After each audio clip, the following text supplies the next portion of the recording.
Hello everyone and welcome back to the Unexplained Diaries. Here on this channel I share real-life encounters with beings from beyond the skies to help you unwind and drift off to sleep. Before we dive in, I would love to hear from you. Leave a comment and let me know where you're tuning in from. Now, find a comfortable spot, relax, and let's begin. It happened during a solo camping trip I took last fall.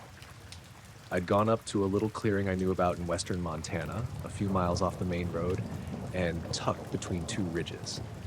It's not an official site or anything, just a flat patch near a small stream, far enough from everything that I usually don't see anyone else around. I've camped there maybe 5 or 6 times. I go when I need a break and don't want to talk to anyone.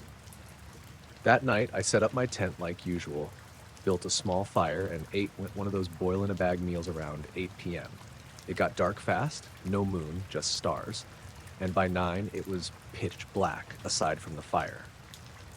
I remember checking my phone and seeing no signal. That wasn't new. I usually put it on airplane mode anyway to save battery. Around 9:30 or so, I was sitting by the fire finishing off a granola bar when I noticed a light in the sky.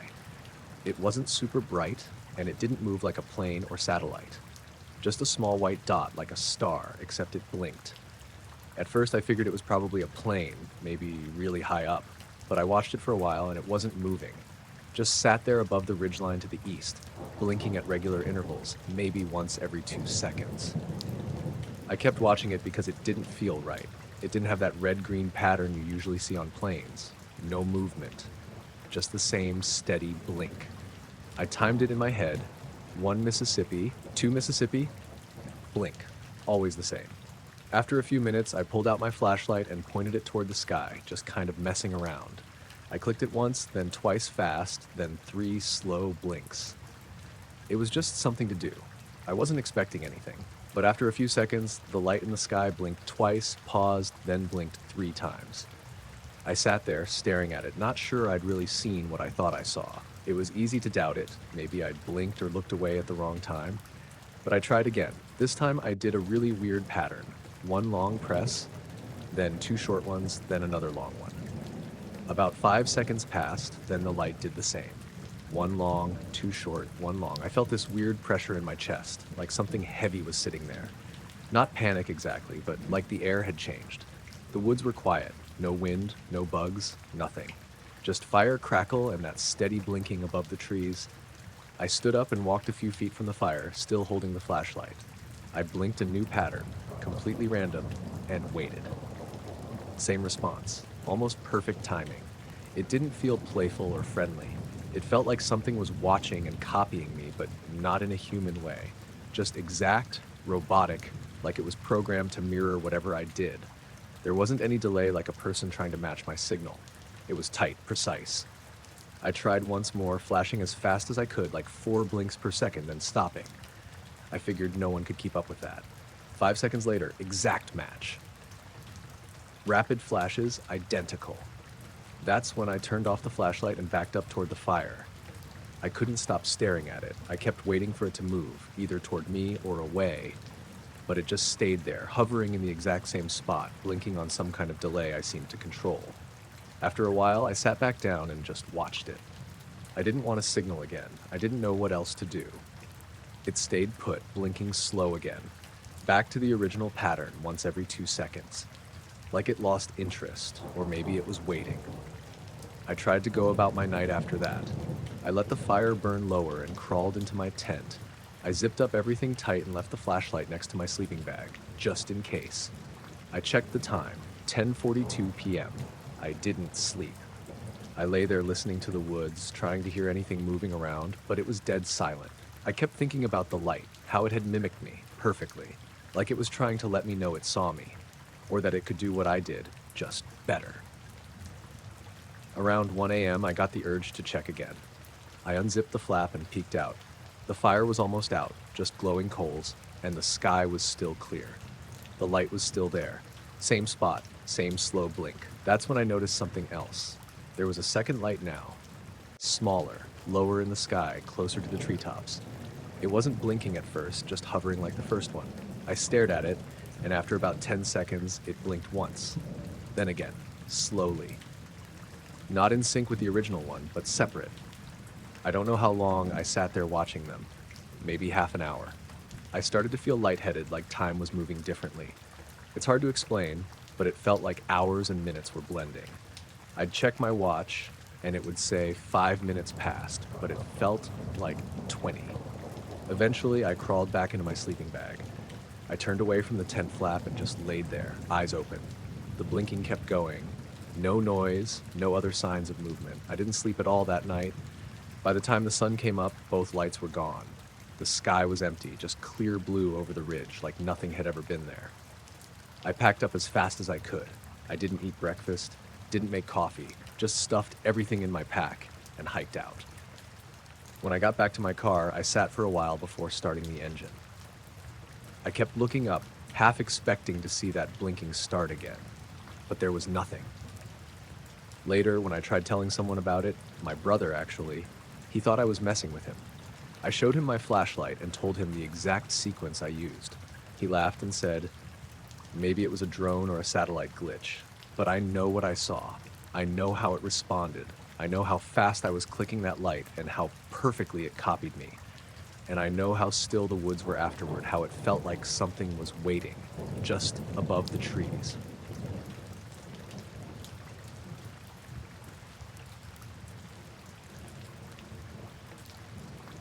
I set up the trail cameras on a Saturday morning before heading out for a few hours in the woods behind my place. It's just some private land, nothing fancy, but I like checking for deer and other critters. I've had these cameras for a couple years, and usually they catch squirrels, rabbits, the occasional deer, sometimes a raccoon. Nothing weird. That day, I put one of the cams near this little clearing about a mile in. It's kind of a natural spot. No big trees right in the center, just grass and low bushes. I thought it might be a good place for animals to pass through or hang out. I left it there, went back to camp, and figured I'd check the pictures in a few days. When I finally got around to looking, I pulled the SD card out and popped it into my laptop. The first handful of photos were totally black, like no light at all. I thought maybe the battery died or the camera malfunctioned, but then I kept scrolling. Every single photo from the past 3 days was black. Not a single thing visible, no outlines, no shadows, nothing. I was confused. The camera worked fine before and after those days, no issue. And the timestamps were still going, showing pictures every 30 seconds or so, like it was triggering. Then I got to one picture from the second night. This one was different. It wasn't black. It showed the clearing. But instead of animals or trees, there were dozens of tiny points of light, hovering just above the ground, all over the clearing. The lights were small, like the size of a firefly or less, but there were so many, maybe 50 or 60, scattered across the frame. They didn't look like any normal animal eyes, no red eye reflection or anything, just dots of white light, glowing softly. Some were clustered together, others spaced out. They looked almost like stars fallen to Earth, but not bright enough to be anything obvious. I stared at that picture for a while. The camera's infrared flash must have been on, so I could see the shape of the clearing faintly, but there was no movement, no blur, just those tiny lights frozen in place. I kept scrolling through the next few images, and they were all black again. I figured maybe it was some glitch with the camera, but that didn't explain why every other picture was totally dark, and only that one showed those lights. I went back out the next night to check the clearing in person. I brought a flashlight and a headlamp just in case. I wanted to see if maybe the lights were something I could spot myself. The clearing looked normal. Grass, bushes, the usual. Nothing unusual on the ground, no footprints or disturbed leaves. I waited for a while, scanning the area with my flashlight, but saw nothing. The woods were quiet except for the occasional cricket or owl. As I was about to pack up, I noticed something off. The air felt heavier, colder than the rest of the forest around me. The usual sounds were still there, but fainter, like they were being muffled. It made me uneasy, like I was being watched. I shook it off and started walking back toward my truck. On the way, I thought I heard something moving behind me, like leaves rustling or twigs snapping. I stopped and spun around, but saw nothing except trees and shadows. I tried to tell myself it was just a deer or some animal passing through, but I couldn't shake the feeling that whatever it was wasn't normal. That night, back at home, I plugged the camera's card into my laptop again and started digging through the other photos from the surrounding cameras on the property. Some of those images had strange things, too. Dark shapes that didn't look quite like animals, shadows that didn't match anything I'd seen. One photo showed a blurry shape standing just beyond a tree line. It was too dark to tell what it was, but it was definitely not a deer or a person I recognized. The outline was too thin, and the limbs didn't move like a human's would. I kept scrolling through the pictures, feeling more and more unsettled. Then I noticed the timestamps around the time that photo was taken, about an hour before the photo with the lights in the clearing. When I compared them, I saw gaps in the timeline. There were blocks of time where no pictures were taken, even though the cameras were working. The missing times added up to about 20 minutes in total. I went back to the clearing photo and zoomed in. The lights didn't look like fireflies or insects. They seemed too steady and perfectly round. Some looked like they pulsed very faintly, but not blinking or flickering the way you'd expect. I showed the photos to a buddy of mine who's into hunting and cameras. He just laughed and said maybe the camera's sensor glitched or it picked up some distant light reflections from a nearby house, but there's no houses close by. The nearest building is at least a mile away, and the clearing is surrounded by thick forest. I kept thinking about that night in the clearing, how the air felt off, how quiet everything was, and the feeling of being watched. I told myself maybe I was imagining things or the woods just mess with your head sometimes. A few days later, I went back to check the cameras again, hoping to catch something more clear. When I looked at the new photos, I noticed the blackouts were back. Entire sequences of pictures showing nothing but total darkness, even though it was a clear night with moonlight. Then, in one of the pictures, I saw something faint, a blurry, almost transparent shape standing near the edge of the clearing. It wasn't a person or any animal I knew. It had a vague humanoid shape, but looked kind of distorted, like it was half there, or just out of focus. I stared at it for a long time, trying to figure out if it was some trick of the light or a camera glitch. I asked a local game warden about it. He told me cameras sometimes pick up strange things, bugs, moisture, even heat waves, but nothing like what I was describing. I didn't want to freak out, but I couldn't explain the pictures. That night, I stayed up late thinking about everything I'd seen. I checked the timestamps and photos again and again. The missing time, the black pictures, the floating lights, the blurry shapes. I kept wondering if I had been watched in the woods, if something had been there with me. I still go out hunting, and I keep the cameras running. But I haven't seen anything like those lights again. The clearing looks normal, the woods quiet as always. But sometimes when I look at those photos, I get that same feeling I had that night. Like something unseen is just beyond the trees, watching, waiting, and I don't know what it is.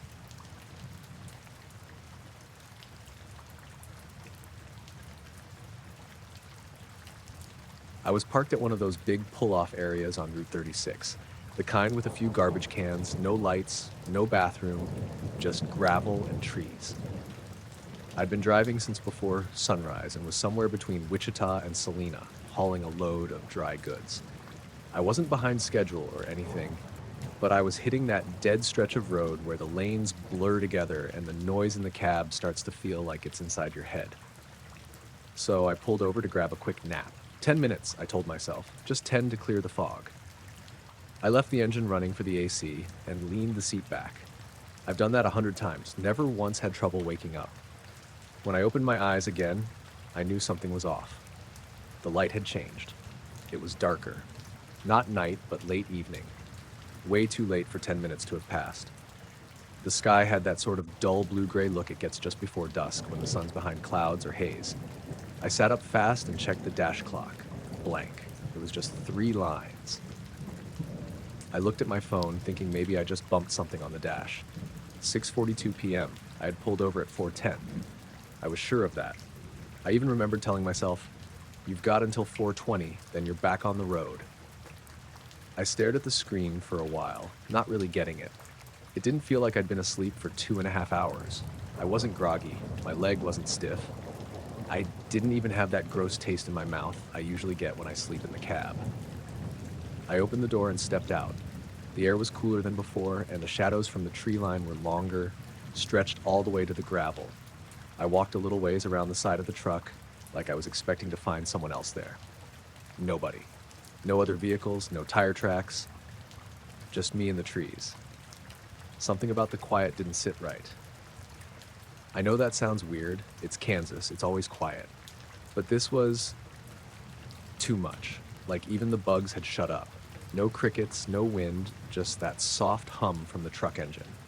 When I got back in the cab, I noticed the dash clock wasn't just blank, it had reset completely. The trip meter too. It was like I'd unplugged the battery and plugged it back in. Everything had been wiped. I didn't like that. I hadn't touched the battery. The engine had been running the whole time, which means the power never dropped. Nothing should have reset. I tried turning the radio on. It worked, but every station was static, even the ones I'd been listening to earlier. I scanned up and down twice, then turned it off. I don't remember thinking something's wrong, exactly. It was more like this slow, creeping confusion. Like I was trying to solve a puzzle with half the pieces missing. I pulled back onto the road. I kept glancing at the sky. The color of it had this sick-looking tone, like a filter over a photo, a kind of greenish-gray tint. I'd never seen it like that. And the whole time, the cab felt just a little too cold, even with the AC turned down. About 15 miles down the road, I saw a rest stop coming up, the full kind, with lights and vending machines. I figured I'd pull in and get out for a bit, try to shake the weirdness. Maybe buy a soda, splash some water on my face. There was one other truck there, parked at the far end. I didn't see anyone walking around.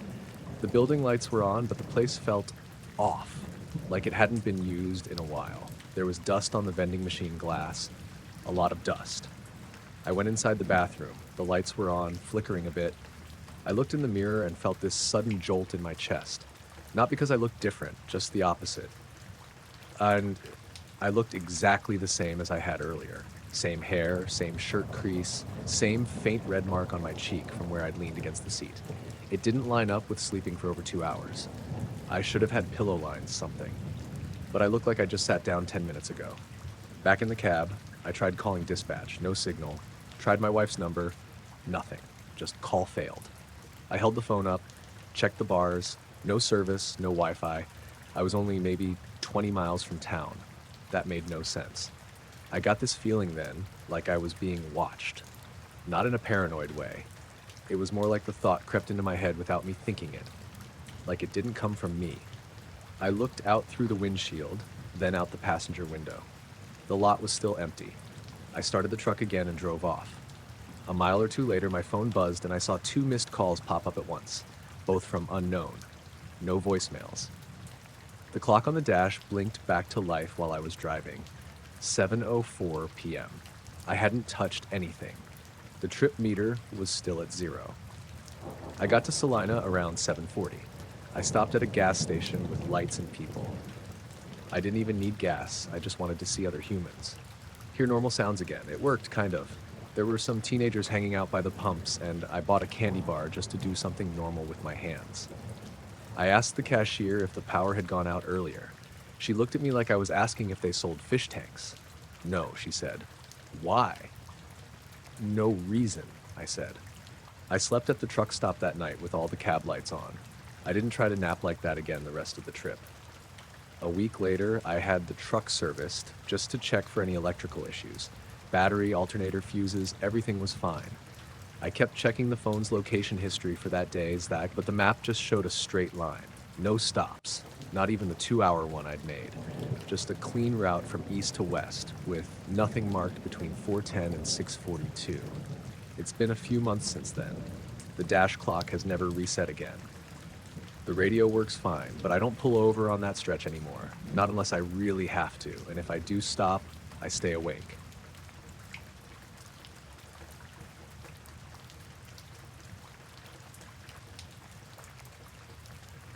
I was driving home late one night on this stretch of highway I'd taken 100 times before.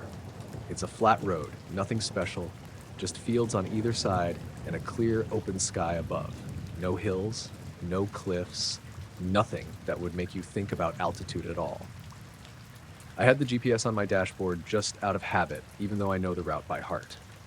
I was coming back from a friend's place after a late dinner, tired but mostly just looking forward to getting home. The night was calm, the sky clear, and the road was empty except for a few other cars here and there. I wasn't in a hurry, just cruising along, headlights cutting through the dark. About halfway through the drive, I glanced down at the GPS like I usually do, just to check my progress. The map showed the road and my position, but then the altitude reading caught my eye. It jumped up, like way up. It said I was driving several hundred feet above sea level. That didn't make any sense. I was on that flat highway and I could see the horizon all around me. The landscape was completely level. I looked outside and everything was as normal as always. The sky was still clear, stars sharp and steady. No fog, no clouds, nothing that could mess with visibility. I checked the GPS again, thinking it must be a glitch. But the altitude reading stayed stuck high for maybe 10 seconds. Then it dropped back down to normal, right where it should be. I blinked, stared at the screen. The numbers didn't change again after that. It felt weird, like the GPS was showing me something I wasn't supposed to see. I thought maybe it was a software bug or a bad signal, but I'd never seen the altitude jump like that before on that exact stretch of road. I've used that GPS app a ton of times. And the thing is, the rest of the map was totally normal, just the altitude reading that was off. I kept driving, but I couldn't shake the feeling that something was wrong. I kept glancing at the screen, half expecting it to glitch again or show some other impossible reading. After a few minutes, I noticed something else. The radio was acting weird. Static kept cutting in and out, even though I was tuned to a local station that usually comes in crystal clear. The signal was patchy, crackling like it was being interrupted. I reached up to adjust the antenna, but the signal didn't improve. Then the static turned into a low humming noise, almost like a tone or a pulse. It wasn't music or voices, just this steady hum that felt like it was vibrating through the car. I tried changing stations, but every one of them had that same humming underneath whatever was playing. The noise wasn't loud, but it was definitely there. It made me uncomfortable, like something was off with the whole environment. I rolled down the windows a bit to see if the noise was coming from outside, but the night was quiet, just the soft whoosh of the breeze and the faint rustle of leaves from the fields. That's when I started noticing small lights off to the side of the road. Nothing like headlights or street lamps, just faint, pale glows hovering above the fields. At first, I thought they were just farm equipment or distant buildings, but they didn't make sense. They didn't cast any real light or shadows. The glow was soft, kind of like little orbs floating just above the ground. They stayed still as I drove past, and then the next ones appeared further ahead. There were maybe 6 or 7 of them, spaced out irregularly. I slowed down to get a better look, but the lights didn't change or blink. They just hovered silently, almost watching. It felt like the car was passing through some kind of boundary, like the world shifted, even if everything outside looked the same. I kept checking the GPS and the altitude reading again. It was normal now, steady like it should be. The radio humming faded too, replaced by static and then nothing at all. The quiet was so intense I could hear my own breathing.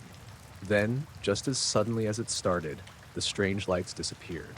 One moment they were there, and the next nothing but empty fields and darkness.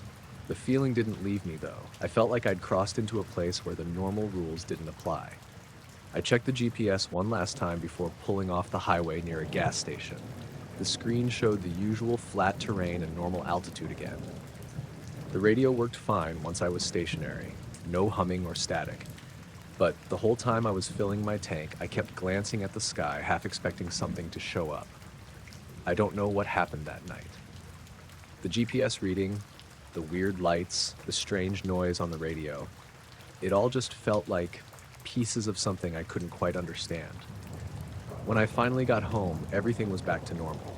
But for a long time after, I kept thinking about those moments on that road, like I had been somewhere else for a few minutes without leaving the highway.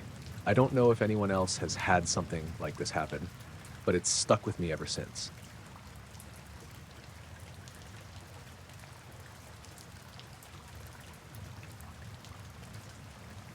We were out behind Evan's house, sitting on old camping chairs in the gravel clearing by the fire pit. It was one of those dry, late August nights when the bugs get loud and the air feels heavy but starts to cool off just enough after dark. There were 5 of us: me, Evan, Cody, Lex, and Nate, and we weren't really doing anything. Just hanging out, talking about school starting up again, tossing a football around.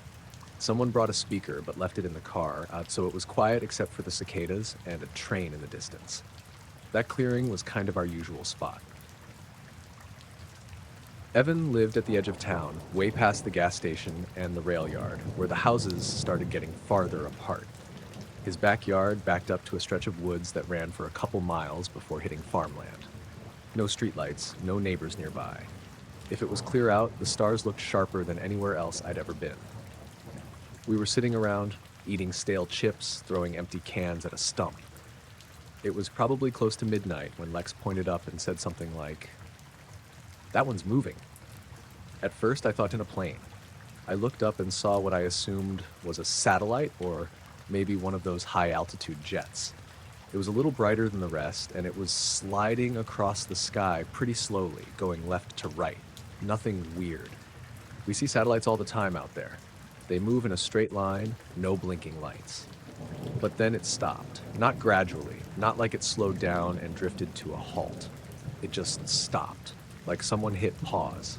We all saw it. Nobody said anything right away. We just sat there with our heads tilted back, watching it hang in place. It wasn't flickering or twinkling like a star usually does. It was just a steady white light. Cody said, "That's not right." The second he said it, the thing darted to the left. Not slowly.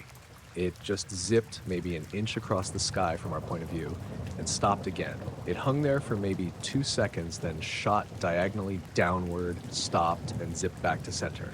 All of this happened in like 5 or 6 seconds. The way it moved, it didn't arc or curve. It made perfect angles.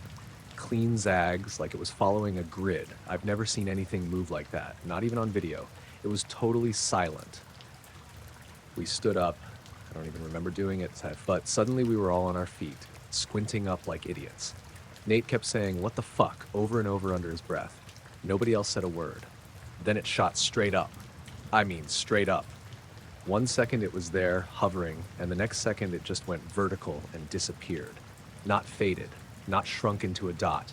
Gone, like it punched through the sky. No sound, no streak of light, just nothing. We all stood there for a while, waiting to see if it would come back. It didn't. After a minute or two, Evan said, "That didn't happen." He laughed a little, but no one joined in. He wasn't joking, really. He just didn't know what else to say. We sat back down after a while, and it felt weirdly quiet, like something was off with the woods. I don't remember hearing bugs anymore. No wind either. I know that sounds dramatic, but that's how it felt. Stale and still, like the whole clearing was holding its breath. Like I said, "I'm not telling anyone." Cody nodded. Nate said he wasn't either. I didn't say anything, but I agreed. Not like we made some official pact or anything. We just knew we weren't going to bring it up again. It didn't feel like a story you told people. It didn't even feel real. But I also didn't want to think about it more than I had to. We went back to small talk after that, trying to act normal, but the vibe was off. Evan threw another log on the fire, but nobody was laughing or talking over each other anymore. We all kept glancing at the sky. Not directly, just little side glances, like we were trying not to make it obvious. Eventually, we all packed up and left. I drove home with the radio off. When I pulled into the driveway, I just sat in my car for a few minutes. My phone buzzed once. It was a group text from Lex. "Seriously? Let's not." No one replied. For the next couple weeks, I had this thing where I'd wake up in the middle of the night and check the window. I wasn't even doing it consciously. I'd just find myself sitting up and looking out, like I was waiting to see that same light hanging there. I never saw anything. The sky was empty. One night, maybe a month later, I ran into Evan at the gas station. We talked for a few minutes about classes and some kid who got suspended for vaping in the bathroom. Before we left, he said, "You know I saw it, right?" I just nodded. We haven't talked about it since. Sometimes when I drive out past his place, I look toward the clearing. I don't mean to. It's like a reflex. The sky looks normal, but it always makes me uneasy. Like something's still up there, watching from behind the dark.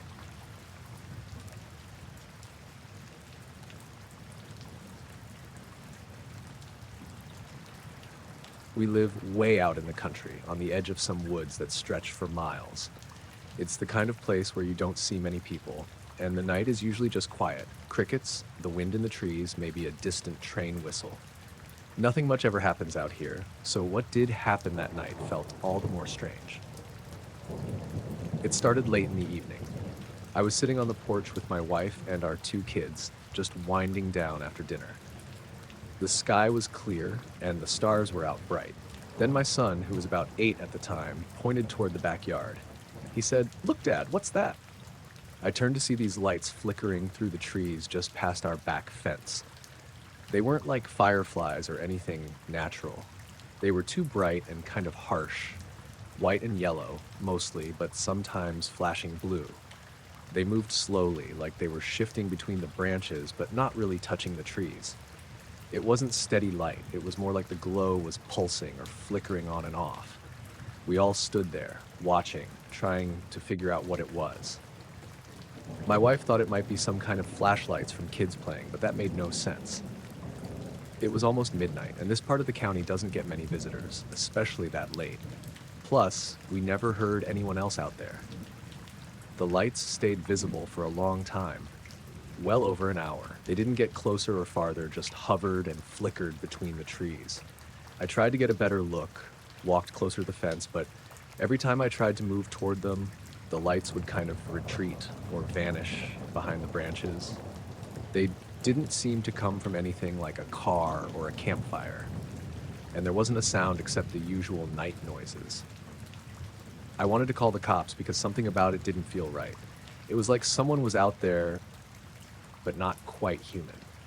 The kids were a little nervous, so I figured I'd better get some backup.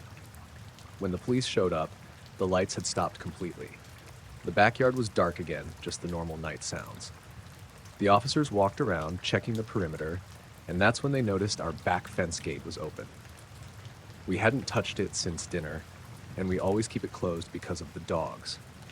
What freaked me out more was that there were no footprints or tire tracks in the mud beneath the gate. The ground was soft from rain earlier in the day, but it was completely undisturbed, like the gate just swung open by itself or someone walked through without touching the ground. The cops asked if anyone could have come through, but no one in the family left the yard after dinner, and we didn't hear anything. The dogs didn't bark or growl, which is unusual if someone sneaks in.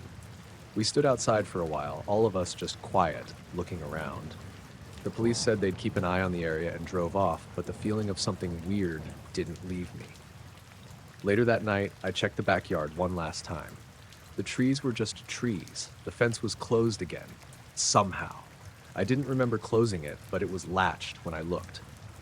The next morning, nothing was different. No signs of damage or footprints, but the lights? No sign of them ever coming back. I can't explain what we saw or how the gate got open without a trace. I still think about that night when I'm out on the porch and the backyard is dark and quiet again.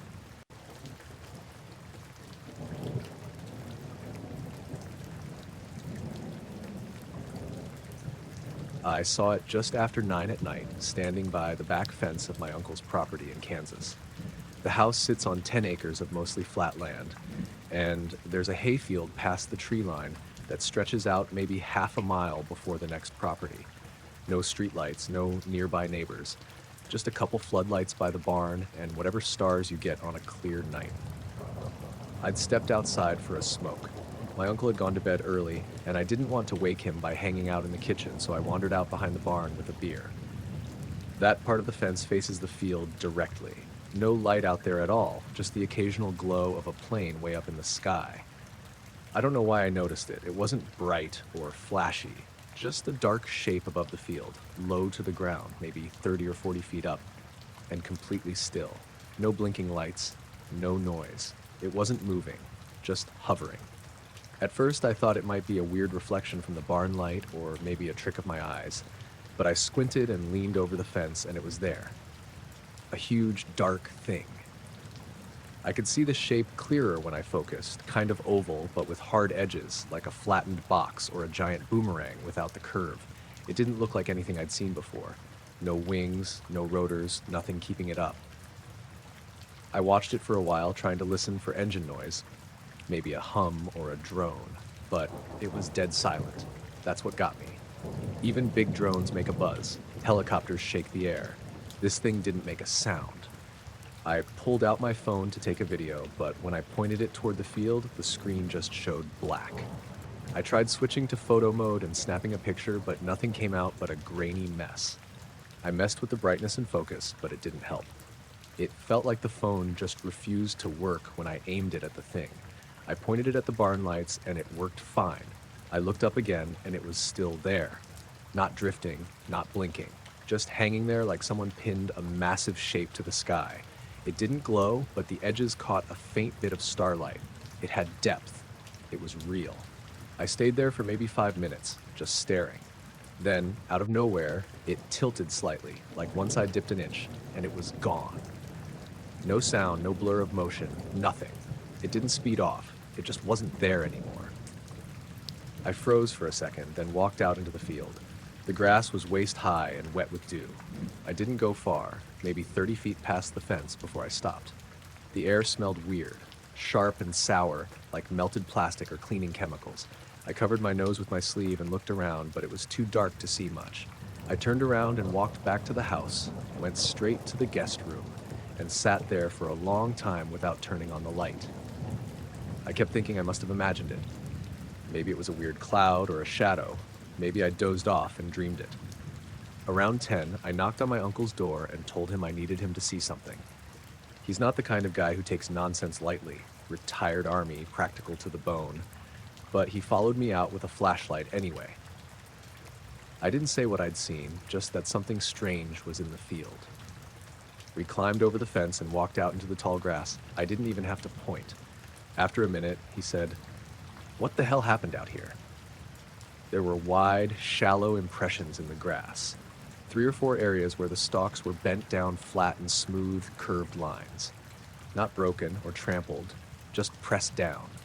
The shapes didn't make sense. They weren't tire tracks or footprints. They curved around in arcs and then stopped, like someone had set something down gently and then lifted it up without disturbing anything else.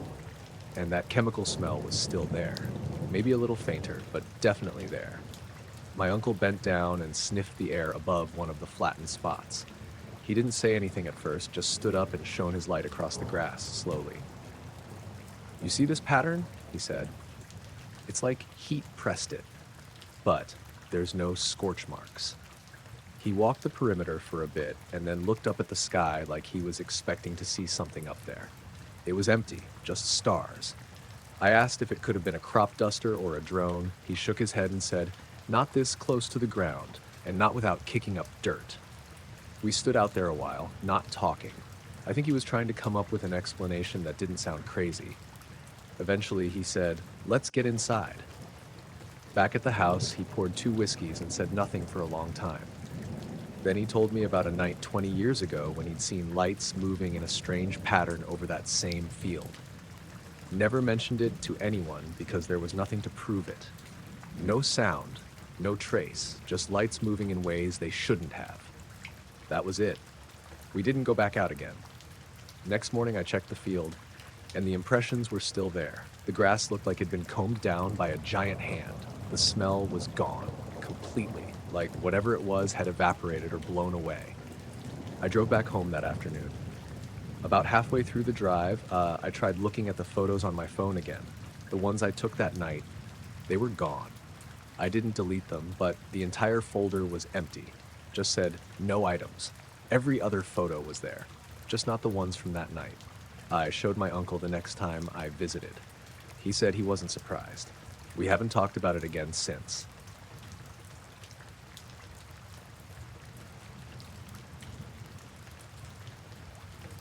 I was out in the field one morning, checking on the south pasture like I usually do. It had rained the day before, so the ground was soft but not muddy. I was just walking along, looking at the crops, when something caught my eye a few 100 feet ahead. There was this perfect circle burned into the grass, like someone had pressed a giant cookie cutter down and scorched just that patch of earth. It wasn't huge, maybe 8 or 10 feet across. The grass inside was all dead and blackened, but the edges were sharp, not ragged like you'd expect if something had caught fire and spread naturally. The weirdest part was how clean it was. No footprints, no tire tracks, nothing leading into or out of that circle. It was like it just appeared there. I knelt down and looked closer. The soil inside felt dry, even though everywhere else was damp from the rain. And then I noticed it, a low humming sound. Not loud, more like a vibration you felt in your bones if you got still enough. It wasn't coming from above or around me, but from beneath the ground itself. I stood up and listened. The humming stayed steady, almost constant, but faint enough that I had to be quiet to catch it. I thought maybe some machine buried underground or maybe some animal's nest, but I didn't see any signs. I circled around the burn mark, looking for holes or disturbed dirt, but nothing showed up.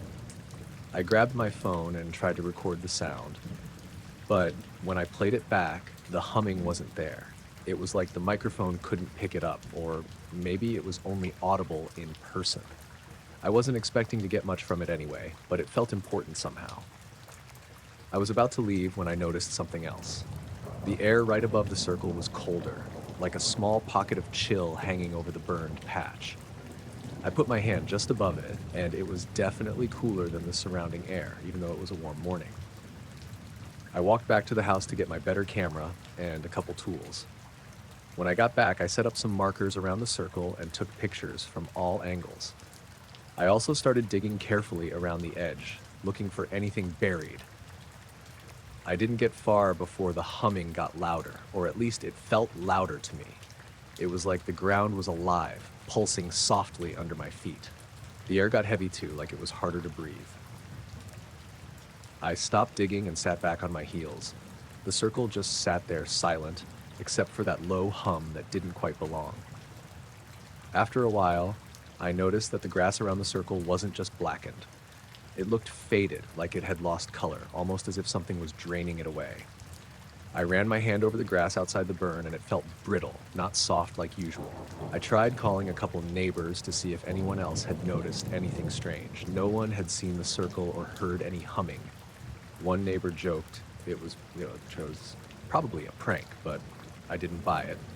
There was no way someone could have made a circle that perfect without leaving tracks or marks in the soft ground. The next day I checked again.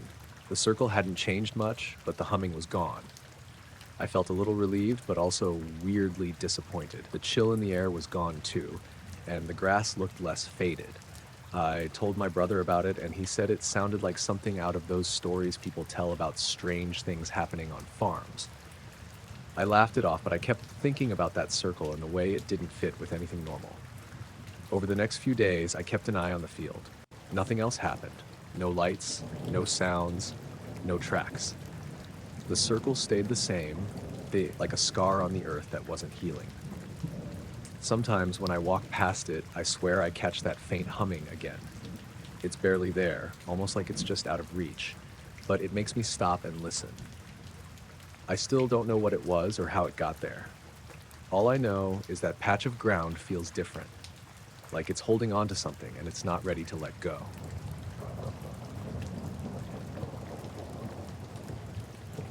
The trail where it happened is out near the edge of the national forest I was assigned to patrol that summer.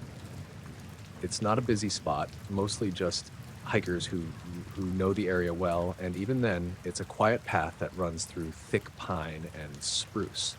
I'd been on that trail hundreds of times, but that afternoon felt different from the start.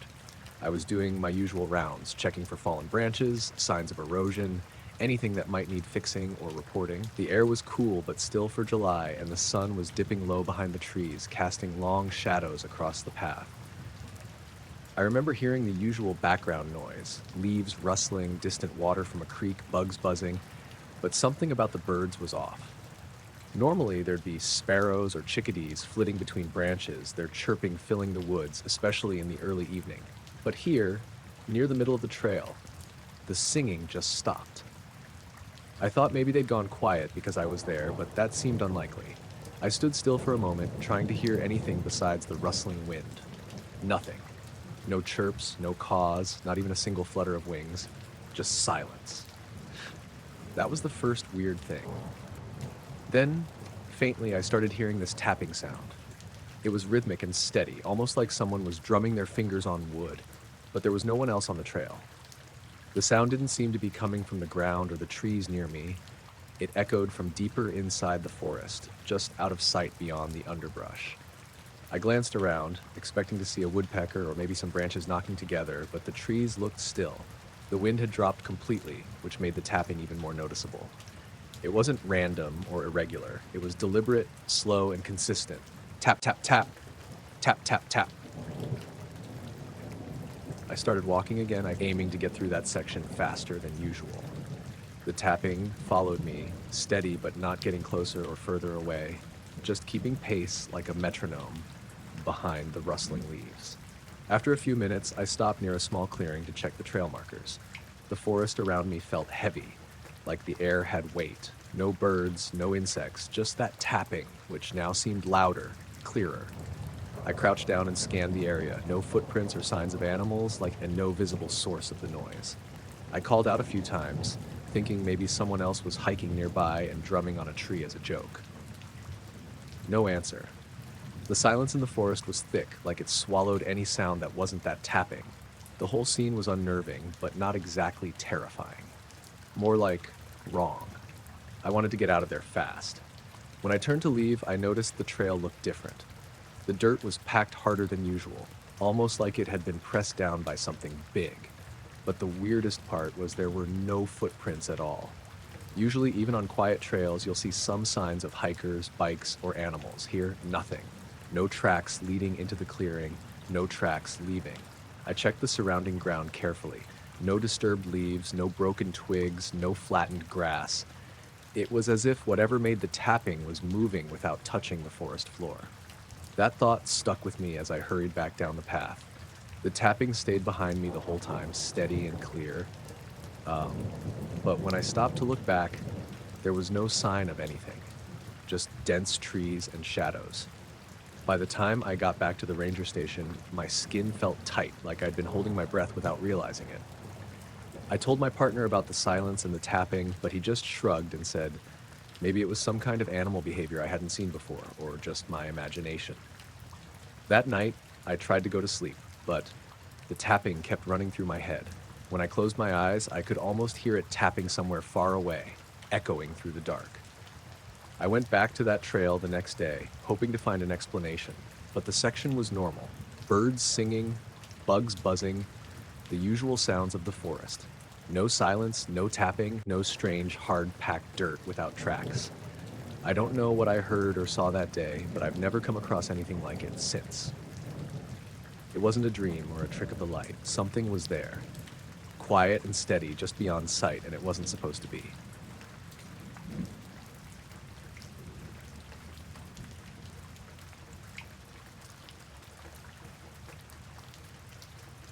I was out jogging one evening on this back road near my place. It's the kind of road you take if you want to get away from everything. No houses, no streetlights, just fields and trees lining both sides for miles. I usually ran around sunset, but that day I started a bit later than usual, so it was fully dark by the time I was halfway through my route. The sky was clear, a little chilly, but nothing out of the ordinary. I was probably 2 or 3 miles in, running along the narrow shoulder, when I saw headlights coming from the opposite direction. It was a car, one set of headlights, low to the ground and steady. I remember thinking, great, someone else out here this late, since I hadn't passed anyone the whole time. The headlights got closer, and as they did, I noticed something odd. The lights didn't flicker or change with the bumps in the road like normal headlights would. They stayed this soft, almost too steady, like the glow from a flashlight, but bigger. I slowed down a little, trying to see the car behind them, but there was nothing. No silhouette, no reflection off the pavement, nothing but those two glowing orbs. I stopped running and stepped off the road to watch. The headlights were maybe 50 feet away now, still coming toward me, but the car itself wasn't visible. I blinked a couple of times, thinking maybe my eyes were messing with me, but the lights stayed exactly the same. Then, just as the lights were about to pass me, they did something I wasn't expecting. They lifted. Not in a sudden jump, but slowly, like the lights were being pulled up by a string. In the span of about 5 seconds, the headlights rose maybe 8 or 10 feet off the ground, hovering there silently. The usual engine sound I expected to hear wasn't there. No hum, no wheels on gravel, nothing. Just those two bright orbs floating in the air. I remember freezing for a moment, caught between disbelief and a creeping feeling that I should move. But I stayed still. The lights stayed like that for maybe 10 seconds, not moving horizontally, just hanging there in the dark. Then all of a sudden, they shot off to my right, straight into the trees. They moved so fast it was like they disappeared. No noise, no flash, just gone. I looked in the direction they'd gone, but the woods were thick and dark. There was nothing else there, no light, no sound. I stood there for a while, trying to figure out if I had imagined the whole thing. I checked the road behind me. No car had driven past, and the pavement was empty. The only thing that made any sense was that those lights had moved in a way no normal car's headlights could. After a few minutes, I started jogging again, but I was on edge. The road felt different somehow, too quiet, like it had been holding its breath. I kept glancing back over my shoulder the whole way back, half expecting to see those lights again, but nothing came. When I got home, I told my wife about it. She said maybe it was some kind of prank or a drone with lights. But drones don't hover like that without sound, and definitely don't shoot off into the trees so fast. The next day, I went back to the spot looking for any signs, tire tracks, disturbed gravel, anything that might explain what I saw. There was nothing unusual. The road was clean, no footprints or marks in the dirt. That night, I couldn't sleep. I kept thinking about those lights, how they just lifted and vanished. I still don't know what they were. All I know is I'm not running out there late anymore.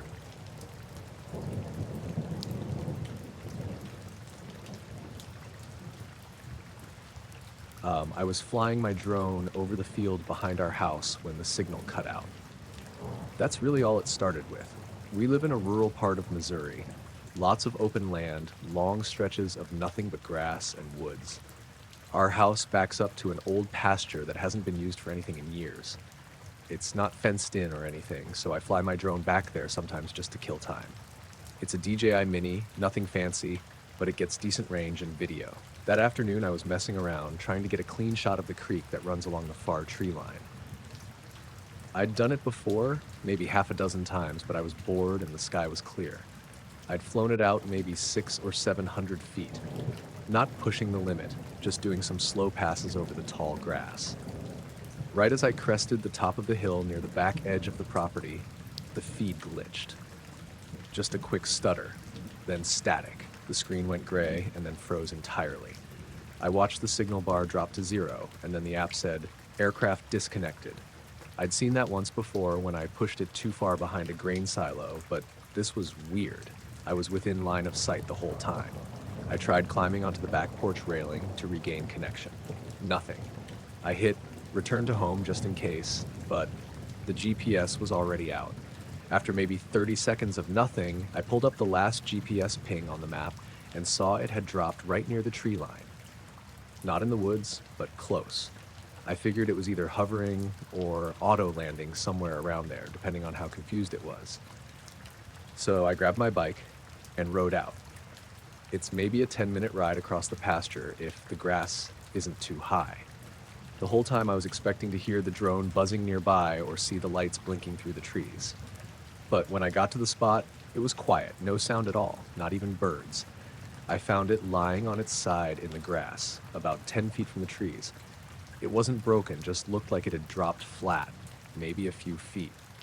No prop damage, no cracks, but the battery indicator was dead, like totally drained. It had been at 76% when I launched. There's no way that flight used up all of it. It had only been in the air for 12 minutes max. I pressed the power button, nothing. I packed it up and rode back. Figured the battery must have glitched and cut power. I charged it for a while and plugged it into my laptop later that night to see if it had recorded anything. The files were weird. There was one clip from the flight labeled like normal, but the runtime was off. It said 38 minutes. I remember blinking at that because, again, the whole flight had only been 12. Maybe 13 if you count the time it took to ride out.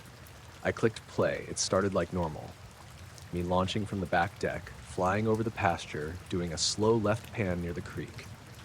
The clouds looked the same as I remembered. It ran fine up to the moment I lost signal. Right as it approached the tree line, the feed stuttered for a split second. Then it jumped. There was no cut, no break in the file. The timestamp kept running, but the video skipped ahead. The drone was suddenly pointed the other direction, facing away from the trees, hovering maybe 20 feet off the ground. It was hard to tell where exactly it was. The frame showed mostly grass, but it looked like the far side of the pasture, closer to the neighboring farm. The weird thing was the light. The shadows were longer. I paused it and checked the timestamp overlay. The glitch happened at 4:22 p.m. The next frame was 4:45. It had jumped forward 23 minutes. There was no movement in the footage, no shift in position, no rotation. Just a still frame of grass and shadows and the faint sound of wind. It hovered like that for another 30 seconds, then started drifting backwards slowly before dropping into the grass. I watched the last few seconds a few times. No noise, no prop spin ramp down, just a gentle descent. Like someone had turned it off mid-air. There should have been at least some jolt or tumble when it hit the ground, but the camera stayed perfectly level the whole way down. The metadata confirmed it. No break in the file. One continuous shot with a 23-minute gap where nothing made sense. I checked the flight log next. The GPS showed the drone going out toward the trees, then freezing. The next ping was 130 feet north of where I found it. It didn't show any return path, no altitude change, just two separate positions with nothing connecting them. I didn't tell my parents. They already think I spend too much time with that thing. I posted about the footage in one of the drone forums I use, just asking if anyone had seen similar signal loss or GPS drift. I left out the missing time part. A couple guys replied saying maybe the battery bugged out and caused a reboot, but none of that explains the camera running continuously through it, or the fact that it landed upright with no signs of damage. I tried flying it the next day in the same spot just to test. Every time I got within about 50 feet of that same tree line, the signal started dipping. Not full disconnect, but definitely unstable. I tried a few different altitudes, even stood closer to it, but nothing helped. As soon as I crossed that invisible line near the trees, the feed lagged or went gray. Once it even froze for a solid 10 seconds before snapping back. I did a full factory reset after that, thinking maybe something got corrupted. No change. I don't fly out there anymore. I still use the drone around the house, near the park. It works fine in every other direction. But anytime I go near those trees, the same thing happens. Like something's blocking it or scrambling it just in that one area. I walked out there on foot a few days later, just curious. I didn't see anything at first. No equipment, no wires or towers. But I did notice a weird smell when I got close to the spot where I found the drone. Not strong, just faint and chemical-like. Kind of like melted plastic and ozone. It was gone the next time I checked, like it faded. Nothing else out there. No tracks, no burn marks, just a dead patch in the grass about 3 feet wide where the blades looked slightly wilted, like they'd been pressed down and left that way. Not flattened, exactly, just disturbed. I haven't touched that spot since. It's probably nothing. Probably some signal anomaly or power failure that happened to line up weird. But I've had that drone almost a year, and it's never done anything like that before, and never again. Anywhere else. Just there.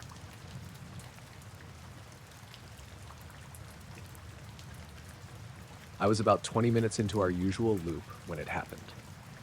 I walk my dog Beans every evening after work, same trail through the woods behind our neighborhood. It's a narrow dirt path that cuts through some thick trees, runs along a shallow creek, and then loops back near the cul-de-sac. I've done it so many times I could probably walk it blindfolded. That night felt the same as always. Quiet, cool, no one else around. Beans was acting normal at first. He's a mutt, small but confident, always tugging ahead, nose in the grass. It was just getting dark, maybe a little past 8, and the sun had dipped low behind the trees.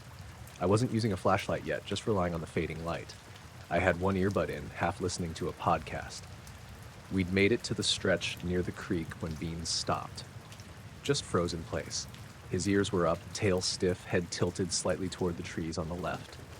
I pulled gently on the leash and said his name, but he didn't move, didn't growl or bark, just stood there staring into the trees. That's when I heard the sound. It wasn't from the woods, it wasn't from anywhere, really. It came from inside my ears, both at the same time, like a pressure spike or an internal tone. Not a ring, not like tinnitus, more like a solid, deep tone that lasted maybe 3 seconds. It didn't fade in or out. It just was, and then it wasn't. I yanked the earbud out and looked around. No wind, no leaves moving. Everything had gone completely still. Even the birds had stopped. I remember thinking how loud the silence felt. Beans hadn't budged. Then I looked up. There was something above the trees, partly behind the clouds. It moved, but not like a bird or a plane. Just a slow, steady glide like it was floating, but it had direction. I only saw it for maybe 2 seconds before it disappeared into the low clouds. It was black, not shiny, not matte, just black. A void. The edges were hard to describe, sharp but uneven. Not a disc, not a triangle, more like a stretched, bent shape. Like a flattened letter Z, maybe. It didn't have any lights or markings, no sound, nothing that told my brain what it was. I kept staring at the sky, waiting for it to reappear, but it didn't. The clouds swallowed it, and that was it. Beans started whining then. Quiet, low-pitched whines. His legs were stiff, and he was leaning slightly backward like he didn't want to be there anymore. I crouched down to pet him, and I could feel him shaking. Not violently, just a subtle tremble in his back legs and shoulders. I stood up and tugged the leash gently. Come on, let's go. But he wouldn't budge, not even an inch. I tried again, a little firmer this time, but he just sat down in the dirt. Not out of defiance. It felt more like fear. His eyes kept flicking upward and then toward the trees, the way dogs do when they're listening to something you can't hear. I looked around again, still nothing moving. The trees were dead still, no wind, no rustle. It was like the world had paused. I stood there for maybe 2 minutes, trying to decide whether to pick him up or wait it out. He's not a heavy dog, but I didn't like the idea of walking through the woods with him squirming in my arms. Eventually, I knelt down next to him and just stayed quiet. My phone said it was 8:17. I remember checking because I wanted to know how long this whole thing would end up lasting. Around 8:20, something changed. I couldn't explain it, but the air felt different, like something had been lifted. The sound of crickets started back up again, and a breeze moved through the trees for the first time in a while. Not strong, just enough to rustle some branches. Beans stood up slowly, still tense, still quiet, but on his feet now. He didn't pull forward, but he let me guide him back the way we came. I didn't try to finish the loop.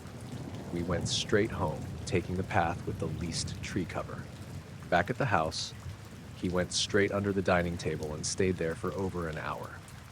I sat on the couch, lights on, still holding the leash without realizing it. I kept thinking I should go back out and look again, maybe bring binoculars or at least try to take a photo, but something in me said not to, like it would be a mistake. I checked the weather app, no storms, no unusual cloud activity, looked at flight trackers too. There was a plane that had passed over our county earlier, but way higher up and heading west. Nothing low, nothing matching what I saw. The weirdest part came the next morning. I took Beans out for a walk before work, just around the block this time, no woods. He was totally fine, back to his usual self. But when we passed the entrance to the trail, he stopped and backed away. I tried to coax him, but he wouldn't go near it. I tried again the next evening. Same thing. He'd walk past the houses, sniff lawns, pee on bushes like always, but as soon as we got close to the trailhead, he'd pull back and look up at the trees like he expected something to be there. It's been a few weeks now. I still walk him, but we stick to sidewalks. He won't go near that trail, and honestly, I'm okay with that. I haven't seen the shape again, haven't heard the tone either, but I keep checking the sky when it gets quiet, just in case.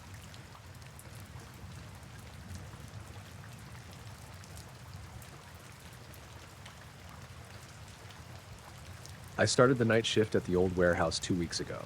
The job's nothing fancy, just me, the security cameras, and a walkie-talkie that mostly stays silent.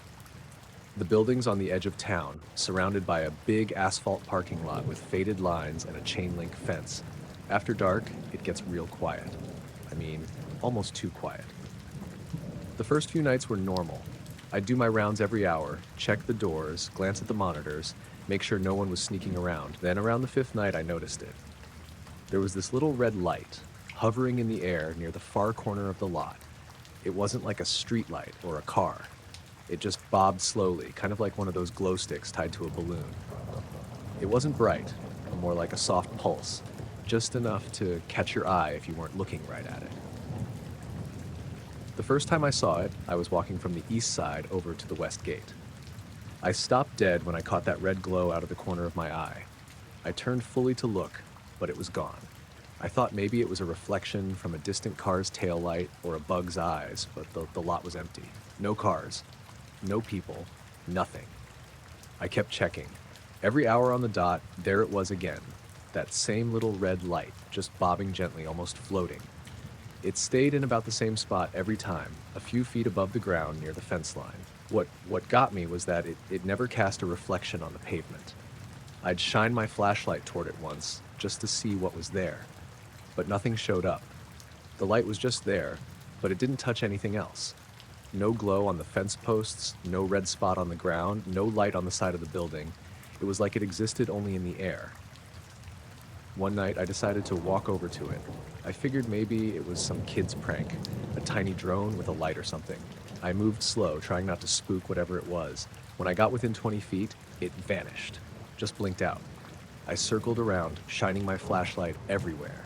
No drone parts, no wires, no nothing. The grass was normal, no footprints or flattened patches, just the empty black lot and the fence. The next few nights, I kept watching it from a distance. Sometimes it would stay still for a while. Other times it bobbed up and down or drifted side to side, but always slowly. I couldn't tell if it was floating or hanging by a wire. It didn't make a sound. No hum, no buzzing, beep beep.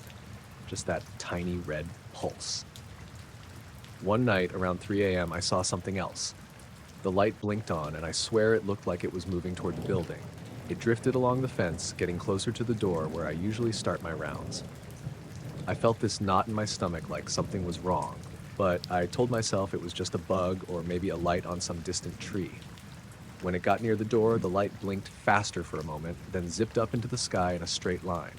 I mean fast, like a flare shot up and disappeared over the treetops. I checked the camera footage for that time.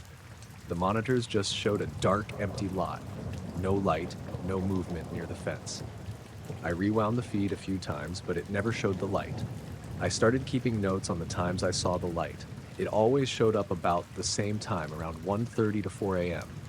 If I missed it, it was gone the rest of the night. The weirdest thing happened on night 12. I was checking the cameras, and for the first time, the light appeared right on the monitor. It was in the corner, blinking red. But then it disappeared from the camera exactly when I looked up through the window, like the feed and real life didn't match. That was when I realized I hadn't heard the usual night noises for a while. No crickets, no wind in the trees, no distant dog barking, just silence. I felt this pressure in the air, like the quiet before a storm, the kind of quiet that makes your skin itch. I went outside to take a look, and the light was there again, floating near the fence like usual. But this time, when I stepped closer, I swear it dimmed a little, like it was shy or didn't want to be seen. I stopped a few feet away, not wanting to scare it off. I stood there watching for a while. The air was colder than usual, even though it was early summer. My breath was misting in front of me. Then I heard a faint tapping sound from the other side of the fence. I looked around, but saw nothing. The parking lot was still empty. The light blinked faster again, then slowly started drifting away from me, back toward the middle of the lot.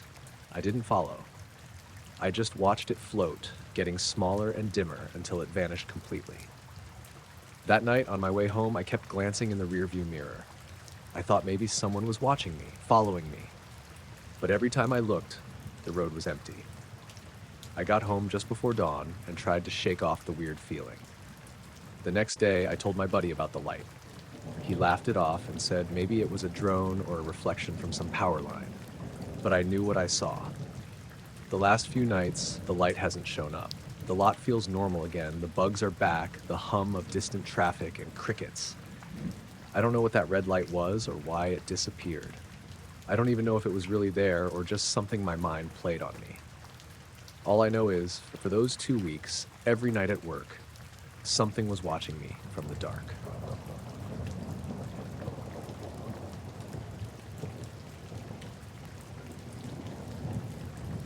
I was sitting out in my backyard one night, just like I did a lot of nights before, looking up at the sky. I'm not a professional or anything, just a guy with a cheap telescope I got off an online sale and a half-broken pair of binoculars. I've always liked watching satellites and the occasional plane flying high up, just for the simple routine of it. It's calming, you know? Something predictable out there. That night, it was clear, maybe a little colder than usual for early fall. I had my chair set up near the fence, the telescope pointed toward the southwest where a bunch of satellites usually passed. I was scrolling through my notes on my phone. I keep track of when certain satellites are supposed to pass overhead, when I spotted something moving steadily across the sky. At first, I thought it was just one of those old satellites I'm used to seeing. It was a small white dot, moving pretty slow and steady. Nothing unusual about that. But after a few minutes, I realized this thing wasn't behaving like the others.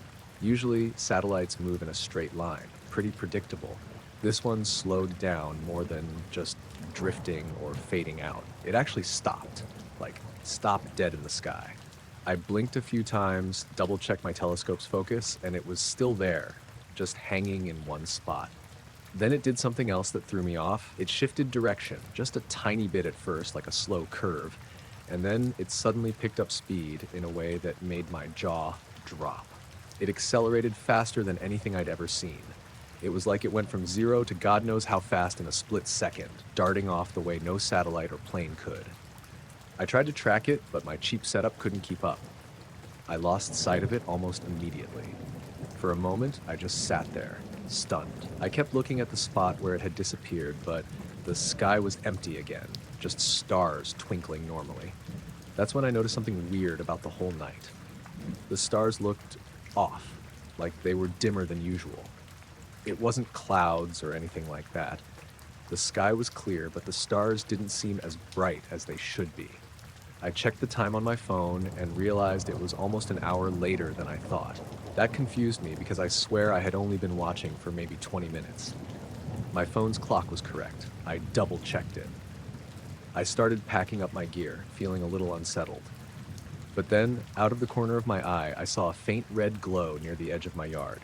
It wasn't a flashlight or any kind of lamp. It was soft, pulsating, and hovering a few feet off the ground.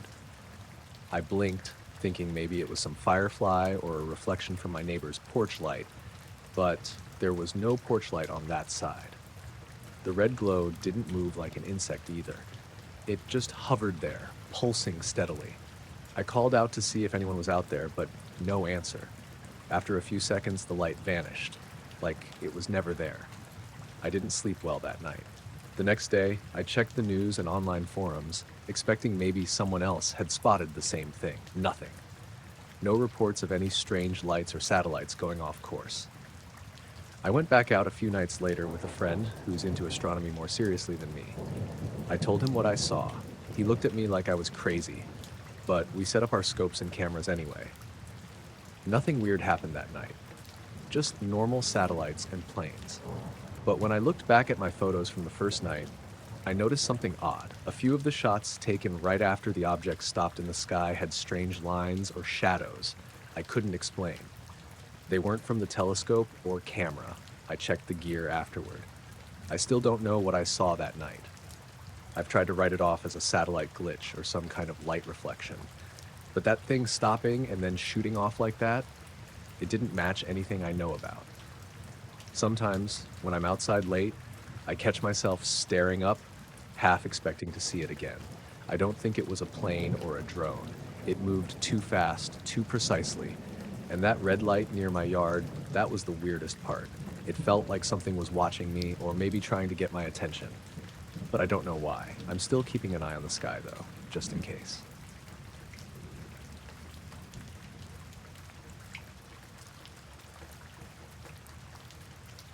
I was hiking alone, like I usually do. I prefer it that way. No distractions, just me and the trail. That morning, I left my phone off and in my pack except for the earbuds, which I had plugged into my phone earlier but then unplugged because I like to listen to the sounds around me. Still, I kept the earbuds in my ears, more out of habit than anything else. The trail was quiet, typical for midweek, early fall. The trees were just starting to change colors, and the air had that crisp, slightly damp feel you get when the sun's still low but climbing. I'd been walking for maybe an hour, nothing unusual, just the crunch of leaves underfoot and the occasional bird call. Then, out of nowhere, I started hearing this noise in my earbuds. It wasn't music or anything I recognized. It was faint at first, like static, but it had a rhythm, like a conversation. Only it wasn't any language I knew. It was garbled, almost electronic, but distorted like an old radio picking up a weak signal. It reminded me a little of those sci-fi shows where aliens are trying to communicate, but you can't quite understand them. At first, I thought maybe it was someone playing a prank nearby, or that the earbuds had malfunctioned and were picking up some weird interference. But the weird part was, my phone was zipped away in my backpack and completely off. I double-checked before leaving. I stopped walking and pulled out the earbuds to check. They were unplugged, just dangling in my hands and totally silent once disconnected from the phone. When I put them back in, the noise came back, soft but clear enough to make my skin crawl.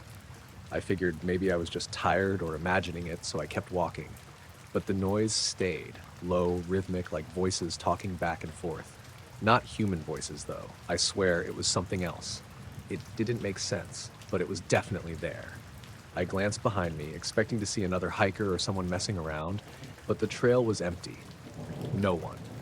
Just trees and the fading light of the afternoon. The more I listened, the more unsettled I got. The sounds weren't like any language or code I'd ever heard, but they weren't random either. They felt deliberate, like something was trying to talk through the earbuds. I slowed down and looked around. The forest felt heavier, like the air itself had thickened.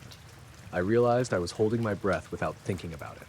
Then, suddenly, the noises stopped. I hadn't moved, but I glanced back the way I'd come, like something about the air shifted. It was quieter, too quiet. No birds, no rustling leaves, just silence. I turned around slowly, scanning the trees and the underbrush, but still nothing there. The only sound was my own heartbeat, pounding in my ears louder than before. I decided to take out the earbuds and put them away for real this time. As soon as I did, the forest seemed to breathe again. The birds started calling. The wind picked up just enough to shake leaves down. I shook my head, trying to clear my thoughts. I kept hiking back the way I came, sticking to the main trail. The whole time, I couldn't get the feeling off that I was being watched, like something had been following me, just out of sight. By the time I got back to my car, it was dark enough that the parking lot lights flickered on. I checked my phone. No messages, no missed calls, no strange signals or anything. I don't know what that noise was or why it came through my unplugged earbuds. I'm not the kind to freak out over stuff like this, but that day felt different.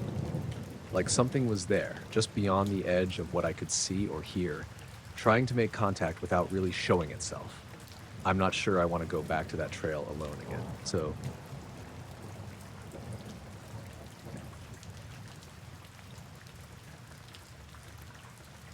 I was hiking alone that evening, trying to catch the last light before it faded completely.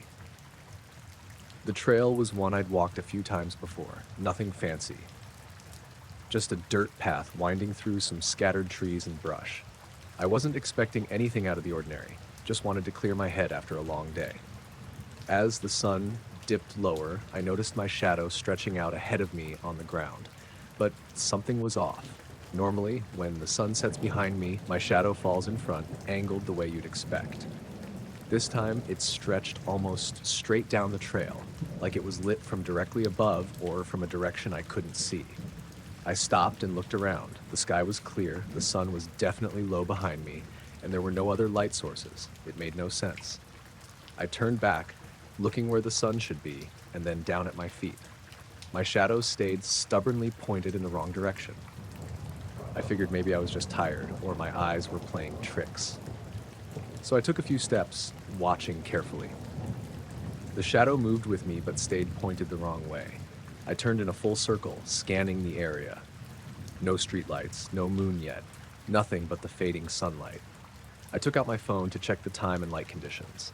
It was just after 7 p.m., and the sun was setting on the west side like it always did. Still, the shadow pointed east, opposite of what it should have been. I shook my head and kept walking, trying to ignore it, but then I noticed something else. The forest around me seemed quieter than usual. I'm used to birds or bugs humming as twilight settles in, but here there was nothing. No rustling leaves, no chirping, just a heavy stillness. The air felt thicker too, like it wasn't quite right. I stopped again, looking around. The trees were tall, casting long, weird shadows of their own, but none of those shadows matched the direction of mine. It was like my shadow was detached from the rest of the world. I kept walking, feeling a little on edge now. My footsteps sounded weirdly muted, like the ground was absorbing the noise. When I glanced down again, my shadow was still there, stretching wrong. Then, out of nowhere, I noticed a faint glow in the distance, behind some trees off the trail. Not bright, just a soft, pale light, almost like the flicker of a lantern or a campfire, but it didn't seem to move or change. Curious and annoyed by the shadow thing, I veered toward the light. The closer I got, the less natural it felt. The glow was steady, without the usual flicker of fire or movement of a flashlight beam. I stopped at the edge of the trees but saw no source, nothing I could point to as the origin. Then I realized something else was missing. No animals, no insects, no wind moving the leaves. It was like the forest had been drained of sound and life in that patch. I stood there for a minute, trying to convince myself it was just a trick of light or fatigue. But my shadow, it never changed. Always stretched that wrong way, cast by some invisible light I couldn't see. I decided to turn back toward the main trail and head for my car. As I walked away from the glow, the silence stretched with me. At one point I looked back over my shoulder, but the light was gone, as if it had never been there. The strangest part was that even as I moved away, the wrong direction shadow stuck with me. It wasn't fading like it should have as darkness crept in. It felt like it was being cast by something high above me. Something I couldn't see. I walked faster now, feeling exposed and small on that empty trail. My phone showed it was getting late, but the sky was still a weird shade of twilight, like time itself had slowed. When I finally reached the parking lot, I looked down one last time. My shadow had returned to normal, stretching behind me as the light came from the west. I got in my car and locked the doors. The strange quiet and that wrong shadow stayed with me longer than I expected, like they'd left a mark on something inside me. I still don't know what was going on out there, but whatever it wasn't just a trick of the light.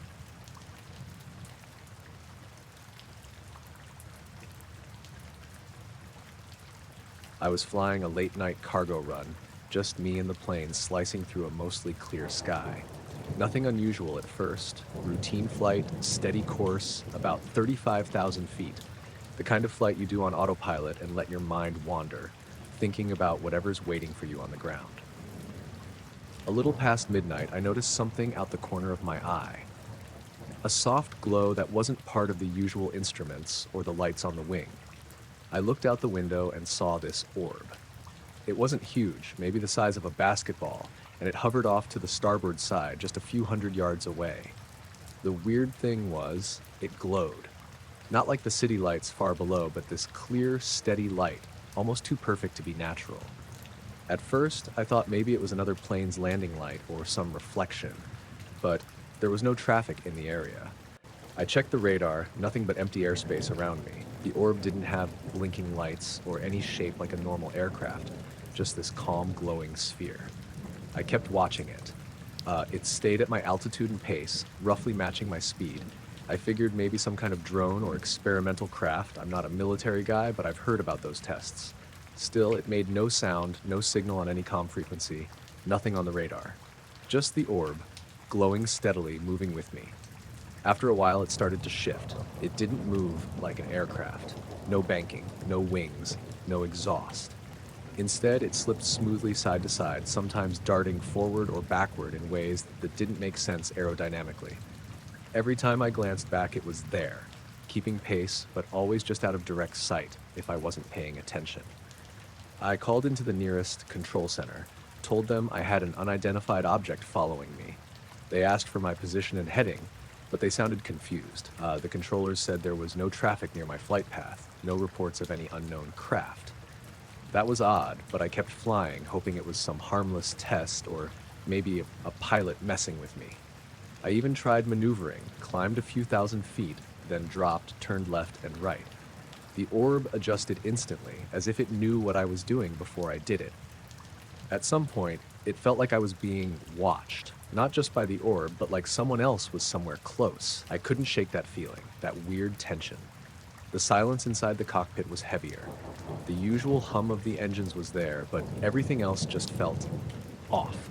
Then the strangest thing happened. I glanced at my radar screen and suddenly it flickered, then went completely blank. For a few seconds, no data, no signals. I rebooted the system, hoping it was a glitch. When it came back, the orb was gone. I scanned the sky all around me, but saw nothing. No lights, no shapes, just stars. I kept flying toward my destination and tried to write down everything while it was fresh. When I landed, I filed the report with the FAA describing the orb and its behavior. A couple days later, I got a call back from them. They told me their radar logs showed no anomalies during my flight, no unknown objects. Even stranger, the radar data for my plane's route was incomplete. There were gaps where the orb was supposed to have been visible. It looked like someone had wiped the files clean. That part made me uneasy. I can't explain what I saw or why the records don't match up, but it's the truth. The orb was there. It followed me for 30 miles, and when I turned it away, it vanished like it was never there at all.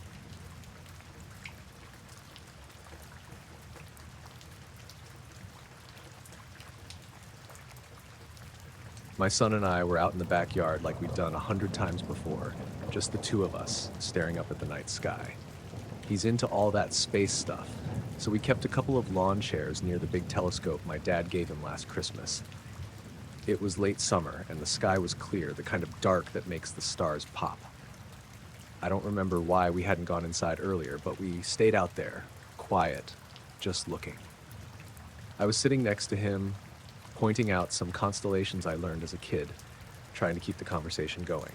He was excited to show me Mars through the scope, so we took turns peeking through it. The night was calm, except for the occasional cricket noise and the distant hum of a car passing by down the road. Then, out of nowhere, he nudged me and whispered, "Dad, look up." I followed his eyes and froze. There was something above us, a shape blocking a big patch of stars. It wasn't like clouds or anything normal. It was a dark, solid shape that stretched across maybe half the sky we could see from the yard. I mean, the stars just disappeared behind it, like someone had pulled down a blackout curtain. It was huge, like way bigger than any plane or bird I've ever seen, and it didn't move. Not an inch, just hung there silent and still, like it was watching us or waiting. The weird part was, there was no sound. Usually, if something that big is overhead, you'd hear engines or wind, right? But nothing, just silence. I looked at my son and he was holding his breath, eyes wide. I felt the hairs on my neck stand up, but I told myself it had to be some kind of weird atmospheric thing. Maybe a cloud we couldn't see clearly, or a trick of the eye. I grabbed the infrared scope we'd been using to check out some animals at dusk. It was part of a little kit my son's science teacher had recommended for night observations. I aimed it at the shape. Nothing. The screen showed the usual heat signatures around. Trees, a few critters running across the yard, the house itself. But the shape overhead was just a black void on the display. No heat, no distortion, nothing. That part was what really threw me off. "Dad," my son said, voice barely a whisper, it's not really there."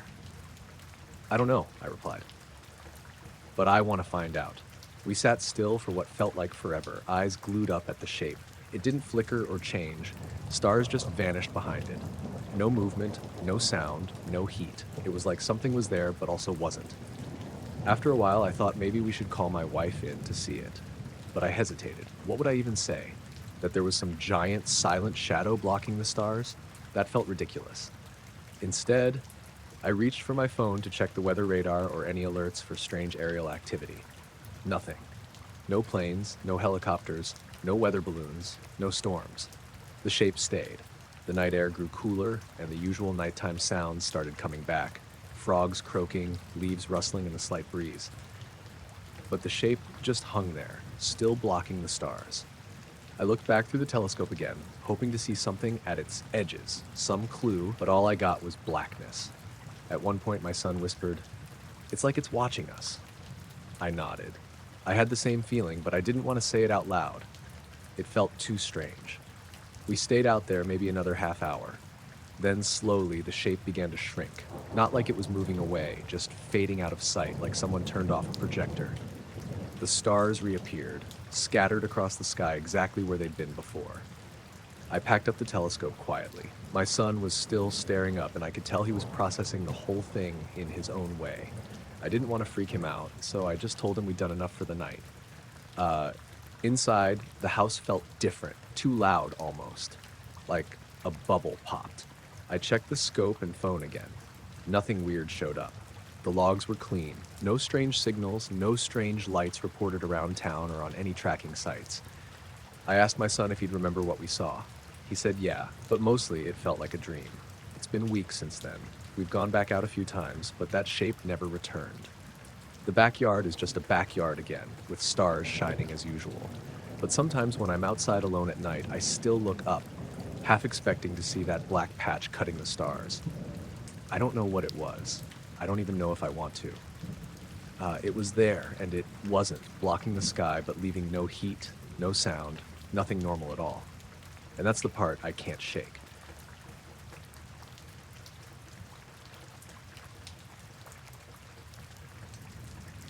We were driving back from visiting some friends, taking the long way home through the back roads to avoid the highway traffic. It was late, probably close to midnight, and the only lights around were the moon and stars, because out there it's nothing but open fields and sparse trees.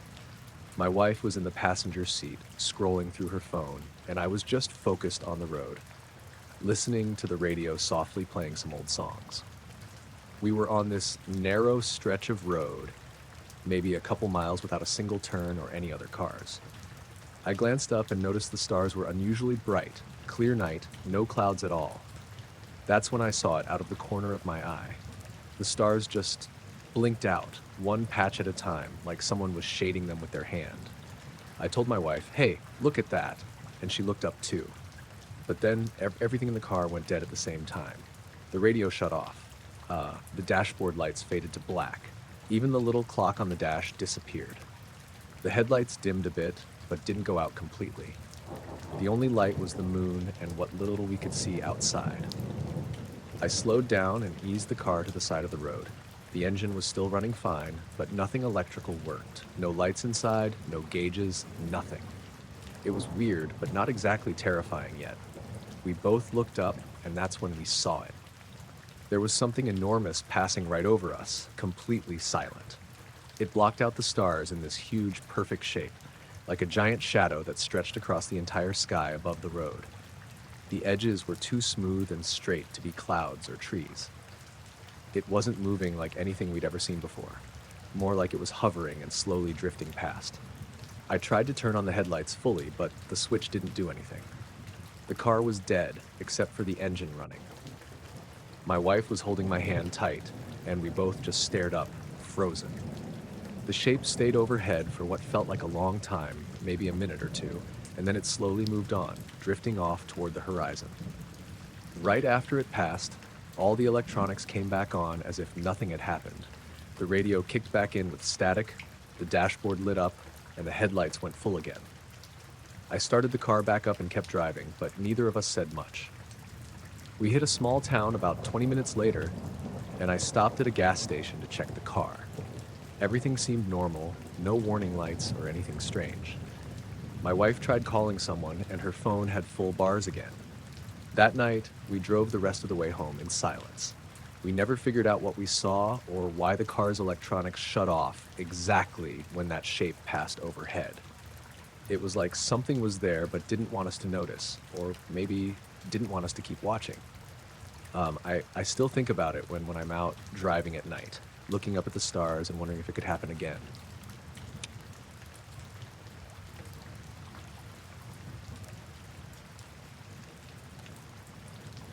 I was out behind my house just messing around with my phone, trying to get some cool footage of the ridge a few miles away. It was about 10 p.m., and the sky was clear. Stars scattered all over. I wasn't expecting much, just wanted to see if I could catch something interesting with the night camera. My parents were asleep, so I figured I had the backyard to myself for a while. I had my phone propped up on the fence, recording a time lapse of the ridge, hoping to catch some wildlife or maybe the glow of town lights from far away. Then, out of nowhere, I noticed some faint lights flickering just above the tree line. At first, I thought it was a plane or a drone, but the way they moved was weird, slow and pulsing, not the steady blink you usually get.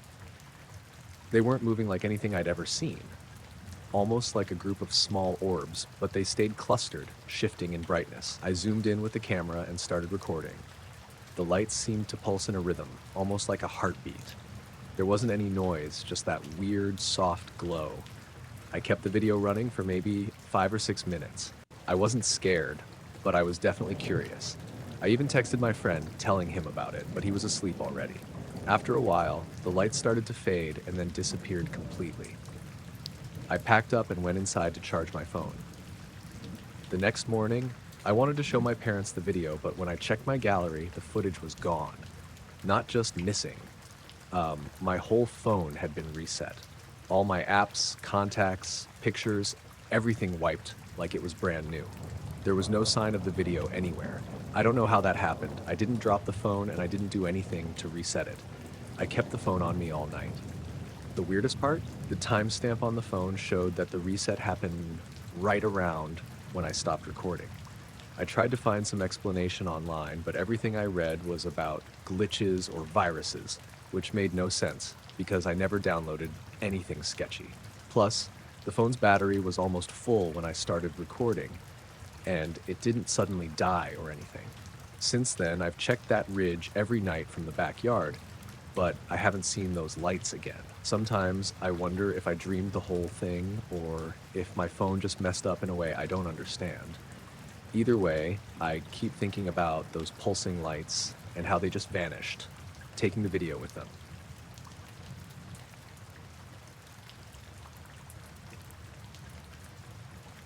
I was out on the lake before dawn, just like I do most mornings. I've been fishing these waters for years, and it's the only real quiet I get during the week. That morning was no different.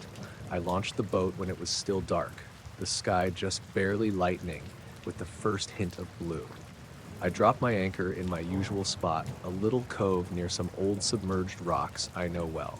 The water's usually calm there, and the fish tend to hang out. I settled in with my gear and the thermos of coffee I brought, waiting for the sun to come up. The lake was still, no wind, just the occasional splash from a fish jumping. I had my radio on low, just for background noise, but mostly I was alone with the water and the sky. After maybe half an hour, I started hearing it. At first it was faint, like metal scraping against rock, but it wasn't the boat or my equipment, and it wasn't coming from the shore. It sounded like it was underwater, somewhere close, just beneath me. The scraping was slow and steady, like something dragging or winding itself along the lake bed. I froze for a minute, trying to figure out what it was. The sound didn't match any of the usual lake noises I'm familiar with. No fish, no boats, no debris. It was almost mechanical, but softer, like something moving carefully and deliberately. I looked around, but the lake was still calm on the surface, no ripples or bubbles to give away what was under the water. The sky was just getting light now, and the trees on the shore looked like dark shapes in the morning mist. After a few minutes, the scraping stopped, like whoever or whatever was making it suddenly decided to be quiet. I decided to haul up the anchor and move the boat a bit, just to shake off the weird feeling. When I pulled on the rope, it felt different, tighter than usual, heavier. That's when I noticed the rope was frayed. Not just frayed like old rope gets, but split and unwound in a perfect spiral pattern, like something had gone along the rope, unwinding it inch by inch, but with a precise, careful motion. It looked almost too neat to be from wear and tear, or from a snag on the rocks. I ran my hand along the spiral frays, trying to see if anything was stuck or caught, but there was nothing. No bite marks from fish or animals, just this perfectly smooth unwinding. I checked the anchor itself, no damage, no rust or anything. It looked normal, but the rope definitely looked different. The spiral fraying wasn't something I'd ever seen before, not on any of my gear or anyone else's. I sat there for a while, staring at the rope, feeling this weird mix of curiosity and unease. The scraping sound was gone, but the memory of it hung in the air. I told myself it was probably some weird snag underwater, maybe an old cable, or a piece of metal caught on the rocks that rubbed against the rope. Still, I couldn't shake the feeling that something had been down there, doing something, and I just didn't see it. I pulled the rope up the rest of the way and started the motor to head back. The sun was coming up now, the mist fading. The lake looked peaceful again, like nothing had happened. On the ride back to shore, I kept looking over the water, half expecting to see something beneath the surface, a shadow, a shape, anything out of the ordinary. But there was nothing, just the usual early morning quiet. When I got home, I checked the rope again under better light. The spiral pattern was still there, perfect and smooth. It didn't make sense. I've worked with rope enough to know that kind of damage isn't from normal use or animals. It was deliberate, but I couldn't imagine what would do that underwater without me seeing anything. That day, I tried to put it out of my mind and go about my usual routine, but every time I passed by the fishing gear or looked out at the lake, that scraping sound came back in my head, like it was still there, just beneath the surface, waiting. I haven't gone back out to that spot since.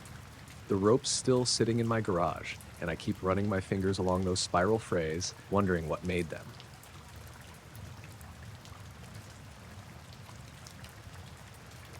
We were out on the lake late that night, just me and Jake, like we did most weekends when we wanted to get away from everything. It was one of those quiet, still nights where water looks like glass and the stars are so bright they almost feel close enough to reach. We had the little motorboat anchored a good distance from shore, lines in the water, just waiting for a bite. Nothing big planned, just fishing and talking, maybe catching some bass or catfish. The night was cold, but not freezing. I had a jacket on, Jake too. We sat on the back bench, each with a rod in hand. The only sound was the occasional plop when a bobber moved or a fish took a nibble. The boat creaked softly in the water, and the gentle ripple from our movements spread out around us. After a while, Jake went quiet, just staring out over the water behind the boat. I looked too, thinking maybe he saw something, maybe a bird or a fish jumping. Then we both heard it, a splash. It was sudden and heavy, like something big hitting the water hard right behind us. But here's the thing. There was no ripple. Nothing spread out on the surface. Just silence except for that weird splash noise. It was like the water had made the sound without moving. That didn't make sense. I looked over my shoulder and scanned the dark water. No wake, no movement. The surface was still perfectly smooth. Jake said, "Did you hear that?" I nodded, feeling a little uneasy. We both stayed still, waiting, expecting maybe to see something break the water. Then came this low droning sound, coming from beneath the boat. It wasn't like any engine noise or the usual hum of insects or the wind. It was deep and steady, almost like a vibration you could feel through your bones. It didn't get louder or softer, just stayed there, this constant low buzz under the water. I asked Jake if he heard it. He nodded again, eyes wide now. We didn't say much after that, both just listening. The droning went on for several minutes. It didn't seem to be coming from any direction. It was just under us. I looked back toward shore, but it was too dark to see much beyond the tree line. The moon had slipped behind clouds, so the lake looked endless and black. The only light came from the little flashlight Jake had on the side of the boat. I shone it over the water, trying to catch any movement, but nothing showed up. After maybe 5 minutes, the droning stopped suddenly. No fade out, no gradual decrease, just cut off. The silence felt even heavier afterward. I told Jake to pull up the lines and start heading back. Neither of us said why, but I think we both wanted to get out of there. As Jake fired up the motor, the water around the boat stayed unnervingly still. No wakes, no splashes from the propeller, nothing. Usually, even the smallest movement would stir something up, but the lake just sat there, like it was holding its breath. We headed back slowly, neither of us talking much. The boat's motor was the only sound, but the water didn't respond as I expected. It didn't ripple or splash against the hull. I was watching the water more than the path ahead, trying to make sense of the quiet. At one point, Jake asked if I felt anything strange, like a presence or being watched. I said yeah, but it was hard to explain. It wasn't fear exactly, more like something was out there in the water or just below the surface. Something that didn't want us to notice it, but also didn't want to be ignored. About halfway back to shore, the boat's GPS screen flickered and went blank for a few seconds. That's when I really started to feel uneasy. It came back on with no problem, but the little glitch made the whole situation feel even more off. We made it to the dock without incident, and when I stepped onto the wooden planks, the familiar creak of the boards felt like a relief. The night air seemed less heavy there, and the lake looked normal again, reflecting the moonlight and stars without any weird silence or strange noises. Jake and I packed up quietly, neither of us eager to talk about what had happened. On the way home, I kept checking the rearview mirror, half expecting to see some light or shape following us, but there was nothing. That night, I couldn't sleep. I kept hearing that splash in my head and the low drone vibrating under the boat like it was still there waiting. I haven't been back out to that part of the lake since. Not sure if I'll go again anytime soon.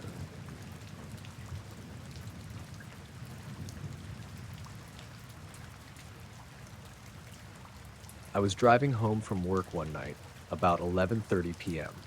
The roads were quiet, just a few cars here and there. I usually keep my phone on silent while I'm driving, but when I pulled into the driveway and grabbed my phone, I saw I had a new voicemail. I didn't recognize the number, but my voicemail list showed it was from my own number. That's when things started to feel weird. I hit play, and it was me. My voice, panicked and confused, talking about a light that won't let me move. I don't remember leaving that message at all. And the weirdest part? There was no call in my recent calls list. No outgoing or incoming call logged, just the voicemail. I sat there on my couch listening again, and it was definitely me. Same voice, same tone, but I had zero memory of it. The message started with me saying, "I don't know what this is. It's just a light.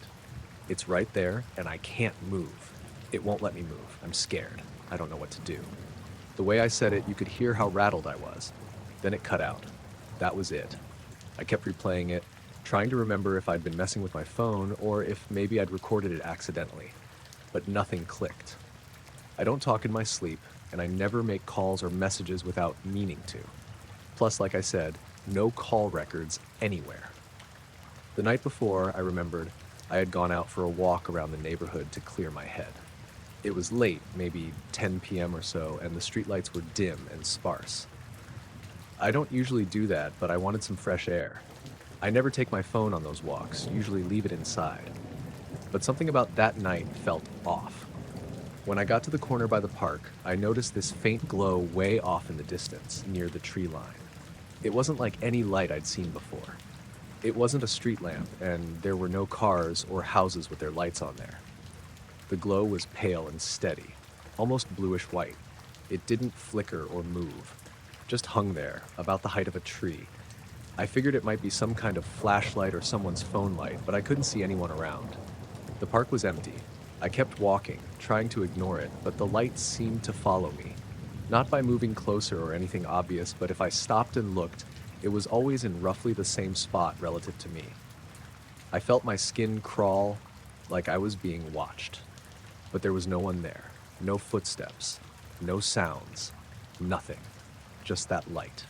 I hurried back home, doors locked behind me. I told myself it was just some guy messing with a drone or some other prank, but it didn't feel right. That was the last thing I remembered clearly until I heard that voicemail. After hearing the message, I went through my phone settings and checked the audio logs, permissions, anything that might explain how the recording happened, but everything looked normal. No apps were active that could have done it, and I had no reason to record myself like that. I also thought maybe someone hacked my phone and left the message, but that made less sense the more I thought about it. Why record a panicked message in my own voice if they could just call or text me? The next day, I kept thinking about the light and the voicemail. I kept glancing out the window, half expecting to see that same glow in the distance. At work, I was distracted, almost convinced people were watching me, or that something was lurking just out of sight. I kept checking my phone for more strange messages or calls, but nothing. I told a close friend about the voicemail, played it for him, and he looked as confused as I felt. He said maybe it was some kind of glitch or a virus, but nothing like that had ever happened to me before. I tried to put it behind me, but over the next few days, little things kept piling up. Lights in my house flickered randomly, the TV would turn on by itself for a second, and I could swear I heard a faint humming noise outside my window late at night. I checked outside every time, but never saw anything. One night, I decided to record my own voice, talking about the experience, trying to make sense of it all. When I played it back, the recording had a faint background noise I didn't notice while recording, a low, steady hum, almost like a vibration. It reminded me of the weird light from the park, the one that wouldn't let me move. I went back to the park to see if I could find the light again, but the spot was dark and quiet. No glow, no hum, nothing. Just the usual streetlights and the rustling of trees. I don't know what happened that night or how that voicemail got on my phone. All I know is I heard myself say things I don't remember feeling about something I don't remember seeing. And that light, it's like it left a mark on me, even if I can't explain it. Since then, I keep my phone close and try not to walk alone at night. The voicemail's still there. Sometimes I play it just to remind myself that what happened wasn't all in my head. But I'm not sure I want to hear it too often.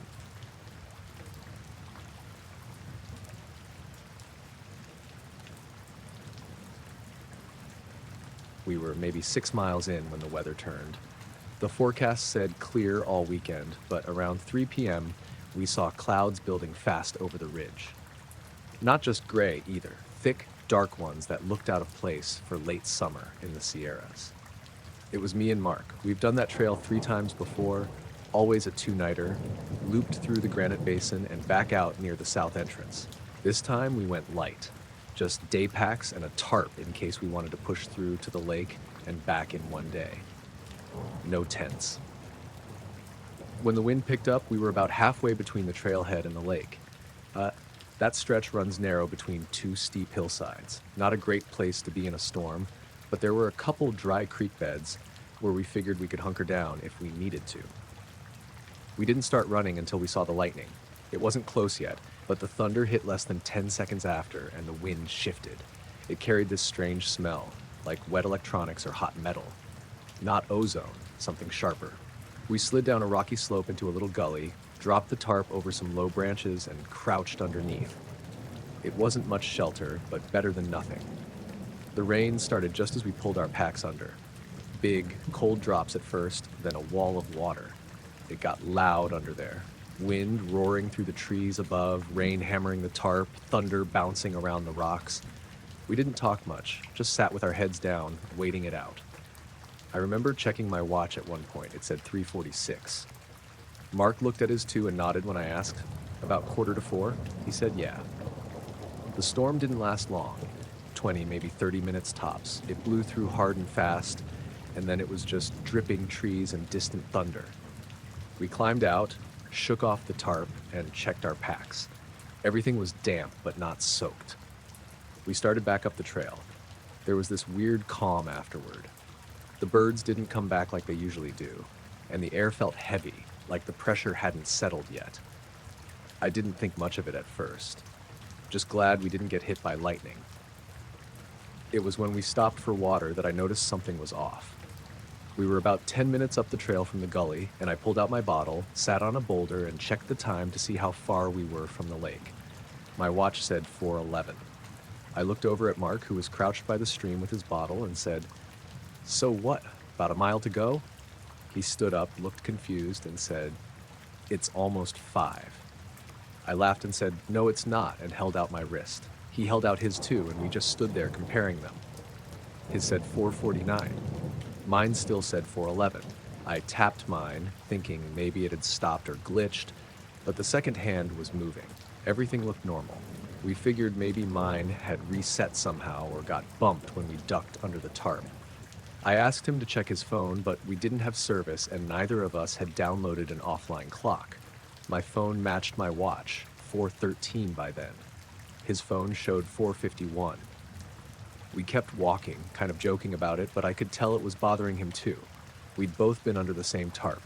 never out of sight of each other. No way either of us could have wandered off or messed with the other's stuff. I tried not to let it get to me. We got to the lake around 5:15, his time. Mine said 4:37.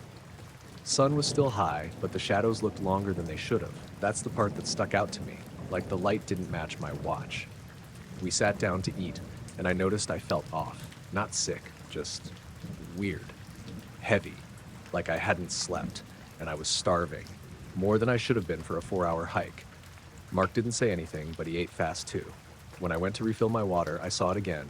My reflection in the lake looked, I don't know, washed out, paler than I remembered. The whites of my eyes looked pink. It could have been the glare, but it made me feel uneasy. We didn't stay long. The air was cold, colder than it should have been for August, even at elevation. We packed up and headed back before sunset. All the way back, I kept checking my watch. The time moved normally, second by second, minute by minute, but it never caught up to Mark's. By the time we reached the trailhead, his was still 38 minutes ahead of mine. We stood next to the car and compared again. His phone, his watch, and the car clock all matched. Mine and my phone were still behind. I held the reset button on my watch just to see if it would fix itself, but it didn't change anything. The only way to match his was to manually advance it. We didn't talk much on the drive, both tired. I figured I'd look it up later, maybe reset everything to GPS time. That night, I synced both my watch and phone to the internet. They corrected to match his, so whatever was happening stopped once we got out of the woods. But here's the part that kept bugging me. The timestamps on the photos I took. I use a little clip-on camera for quick shots on the trail. Takes pictures automatically every 5 minutes when it's on. I had it going from around noon to when we reached the lake. When I plugged it in the next morning, the images were there, dozens of them. But something was wrong. From 3:46 to 4:49, my camera didn't take a single shot. Just skipped that whole window. It was on the whole time. Fully charged. It picked back up at 4:50 exactly. Mark had a GoPro strapped to his chest, set to record short clips when motion triggered. His videos kept rolling through the whole storm. You can hear the rain, see us under the tarp. He pulled it up on his laptop to show me. The video never cuts, just runs straight through until we climb out again. But I'm not in a few of the clips. There's about a 4-minute stretch where I'm just gone. The tarp's moving, like there's someone under it, but the shape isn't right, like there's too much space. You can hear me talk once or twice, but I'm not visible in the frame. Then I'm back, right next to him like I never moved. I don't remember leaving. He doesn't remember me leaving. And there's no point where we lost track of each other. I haven't told anyone else. Not family, not work friends. We still hike sometimes, but never on that trail again. I keep my phone's time set to automatic now, just in case. Still wear the same watch. Still works fine. But every once in a while I'll glance at it and it feels wrong, like it's catching up from something I didn't notice.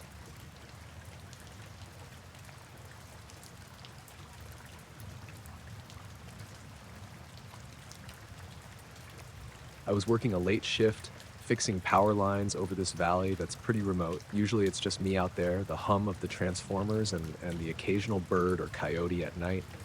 That part of the job is normal, quiet, maybe a little lonely, but nothing weird ever happens. That night I got called out because of some interference reported on the lines. It was just after midnight when I pulled into the service road, my truck rattling over the gravel. The sky was clear, moon almost full, and the air was dry and cold. I grabbed my gear, helmet, gloves, the usual, and headed up the hill where the main lines ran. I like to bring my spotting scope sometimes. It's usually for checking the lines up close or scanning for animals that might mess with the equipment. So I had it in my bag that night. Nothing special. After about an hour of climbing poles and tightening cables, I paused on this ridge overlooking the valley. The whole town below was dark except for a few scattered lights. I was just taking a breather and looked up with the scope, aiming it toward the far end of the valley. That's when I saw it. Hovering maybe 500 feet above the valley floor was this shape. It was pitch black and triangular. No lights, no sound, just this flat, solid shape, like a piece of the night itself cut out and hung in the air. The edges were sharp but blurred a bit, like looking through a foggy window. It wasn't moving, just hanging there, perfectly still. I blinked, half expecting it to be a trick of the light or some kind of shadow from the hills, but it stayed exactly where it was. I lifted the scope for a better look. When I focused on it, ready to get a closer look through the lens, it disappeared. Just like that. 1 second it was there, the next, nothing. No noise, no flash, no disturbance in the air. The spot where it had been was empty, just the stars and the dark valley. I lowered the scope, confused. I looked around, half expecting to see something else, maybe an aircraft or a drone, but there was nothing. The valley was silent except for the usual night sounds, wind through the trees, distant traffic. I kept scanning with the scope for a few minutes, but the shape never came back. It was like it had never been there at all. The whole thing felt off. I thought about radioing in, but it wasn't exactly a safety hazard or anything I could report. And honestly, I wasn't sure if I wanted to say anything. What would I even call it? A shadow? A glitch? I packed up and started walking back down the hill. My flashlight beam was steady, but my hands felt kind of clammy. The weird part wasn't just seeing the thing, it was how normal everything else was. The stars, the wind, the quiet. Nothing changed except that shape, hanging there and then gone. I kept checking over my shoulder as I made my way back to the truck, feeling like something might be watching from the trees, but there was no one. No footprints. No sounds. When I got home, I looked through the photos I'd taken earlier that night. Nothing unusual. No shapes or shadows, no blurs, just the usual shots of the hills and the sky. I asked a coworker if they'd ever seen anything strange on the job, and he just laughed it off, said I was working too many night shifts. Maybe he was right. Maybe I'm just seeing things when I'm tired and alone in the dark. But I can't shake the feeling that the shape was real. That thing, whatever it was, didn't belong there. It wasn't a plane or a helicopter. It didn't make noise or have lights, just this silent black triangle watching the valley. I haven't gone back out there alone since that night. The power lines need fixing, but I'm waiting until there's someone with me. Not because I'm scared of heights or the work, but because something about that shape felt wrong. Like it was a part of the night that didn't want to be seen. I don't know what I saw. Maybe it was a trick of the light, maybe a shadow from a drone or something experimental, but I don't think so. It was too solid, too still. And when I put the scope on it, it vanished without a sound.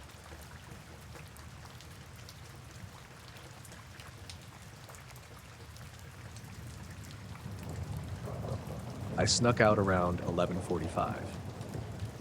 My mom had gone to bed a little after 10, and my stepdad was passed out in the recliner with the TV still on.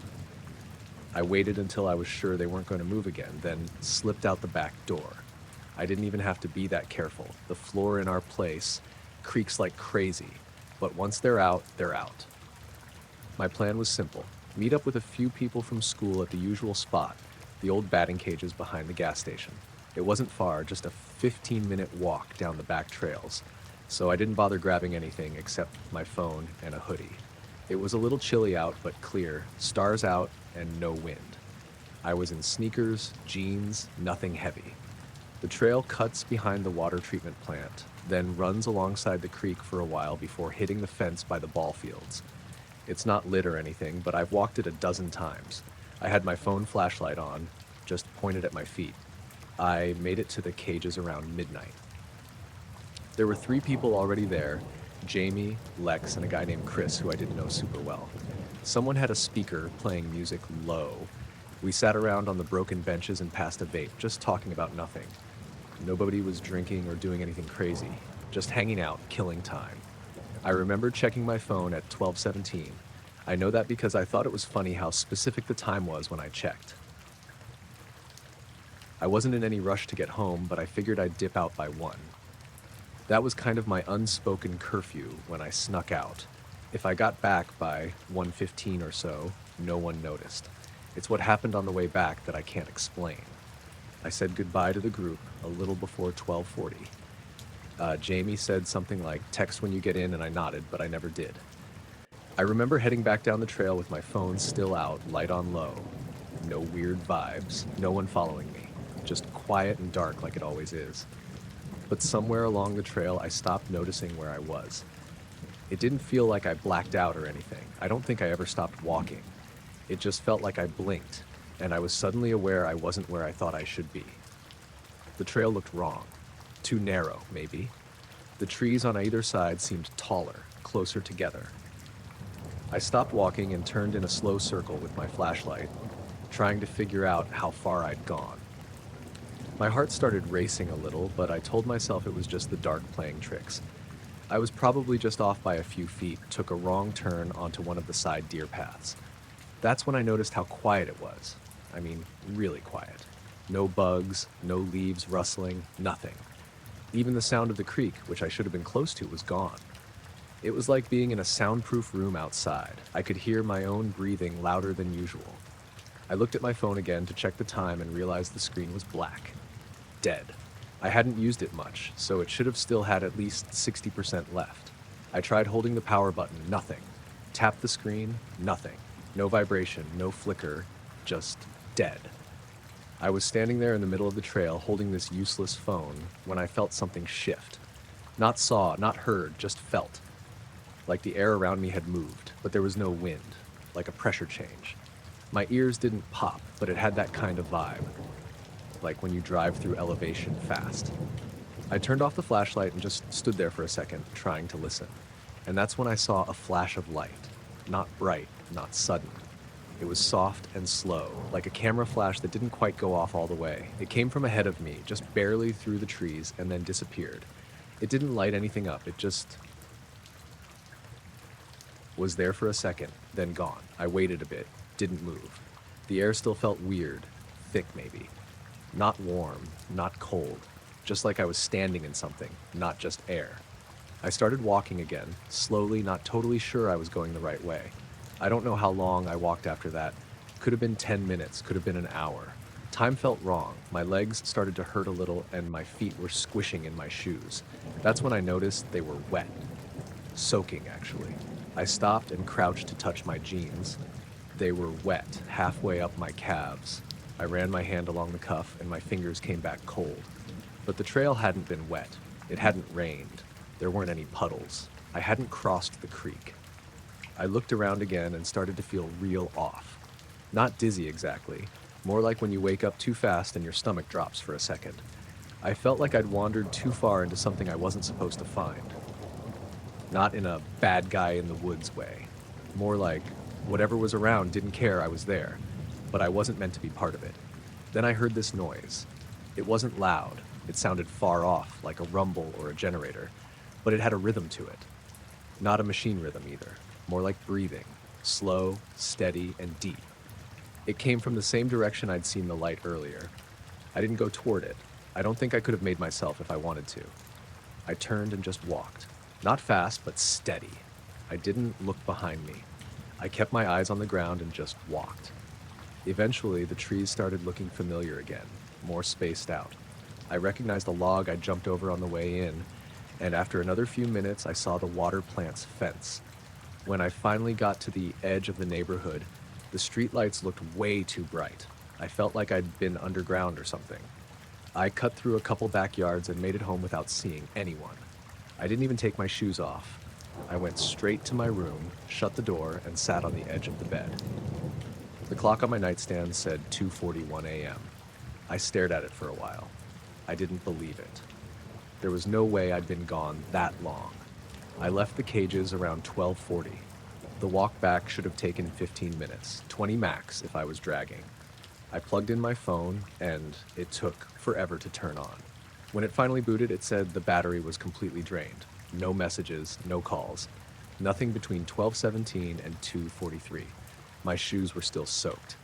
I took them off and dumped water into the trash can. Not a little damp, full-on puddles in the soles. The cuffs of my jeans had this dark grit on them, like sand or really fine gravel. I sniffed the inside of one shoe and it didn't smell like creek water, just off, like old metal or something. I didn't sleep much that night. Not because I was scared, I didn't feel scared, not exactly. I just couldn't shake the feeling that something had watched me. Not followed. Watched. Like I'd wandered through something's space and it had paused, just long enough to notice. The next day, I walked the trail again during daylight. The creek was low and dry on both sides of the bridge. No mud, no water. The trail was fine, nothing unusual. I checked my route against a map. There weren't any forks or turns I could have missed. No side trails that loop around. It was like I walked home in a straight line, but took 2 hours to do it.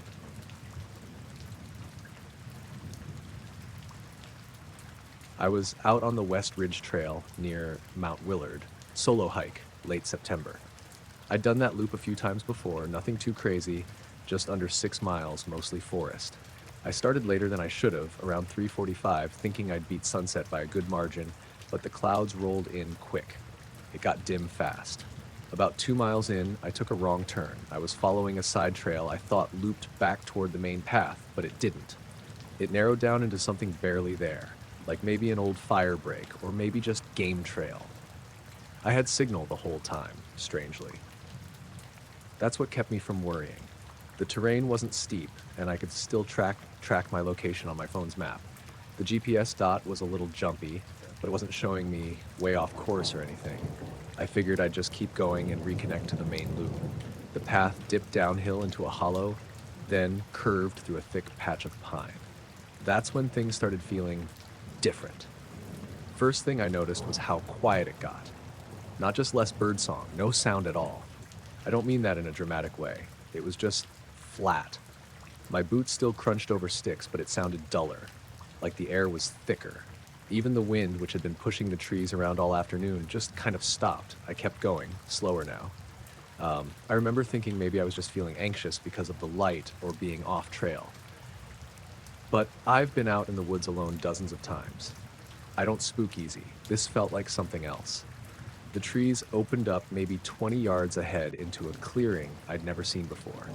Not a big one, maybe the size of a tennis court, maybe a little wider. The ground was flat, covered in dead pine needles, and there were no stumps or rocks, just a smooth, bare patch of earth in the center. Not like a campsite or old cabin foundation, just clean. I stopped right at the edge and stared at it for a long time. I couldn't explain why I didn't want to step into it.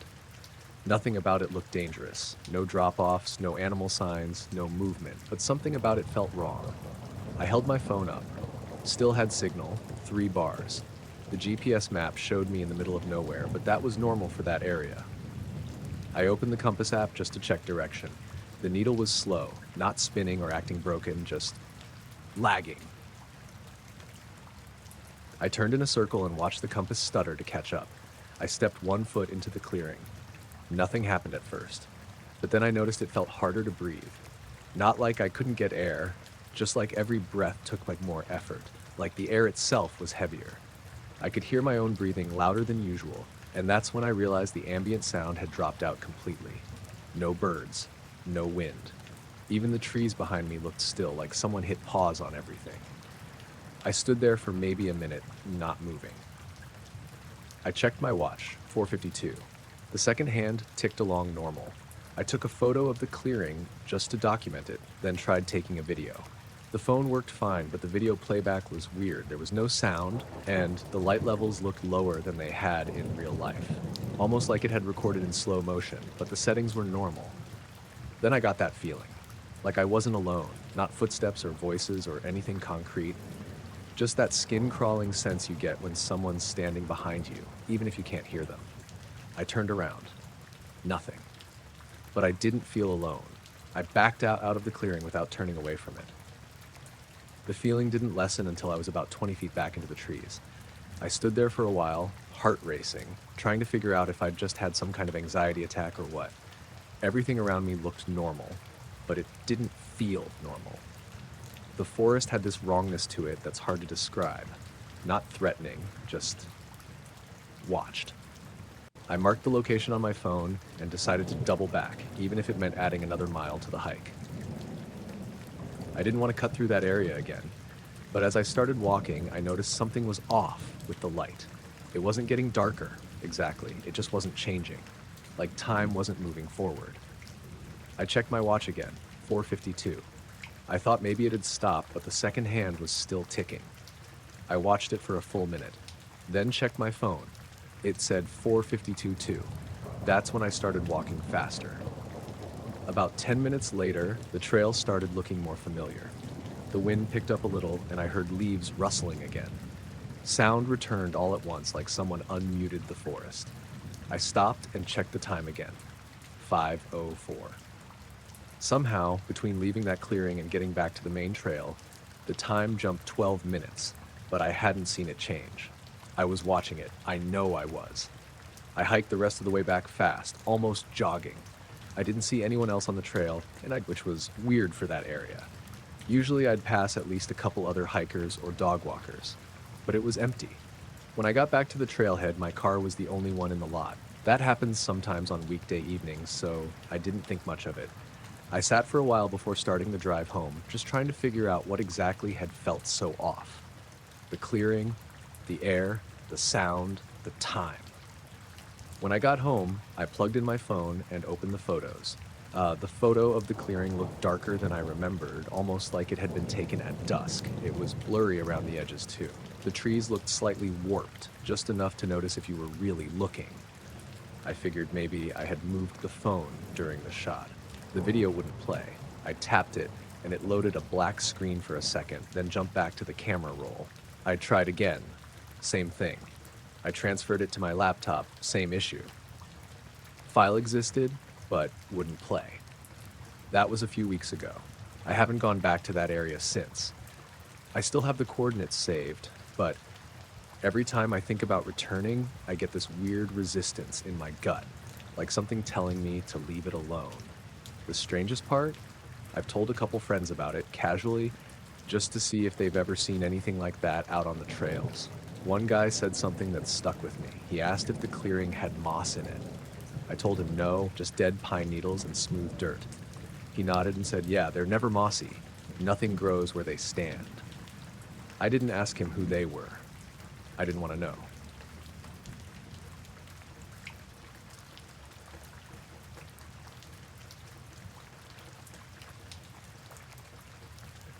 I went camping alone last fall.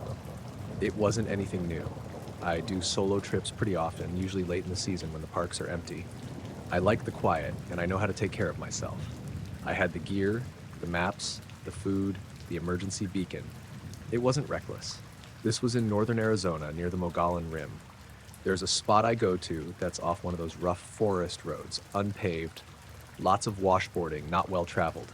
You wouldn't stumble on it by accident. I picked it because it's remote, but not inaccessible. No cell service, but that's normal out there.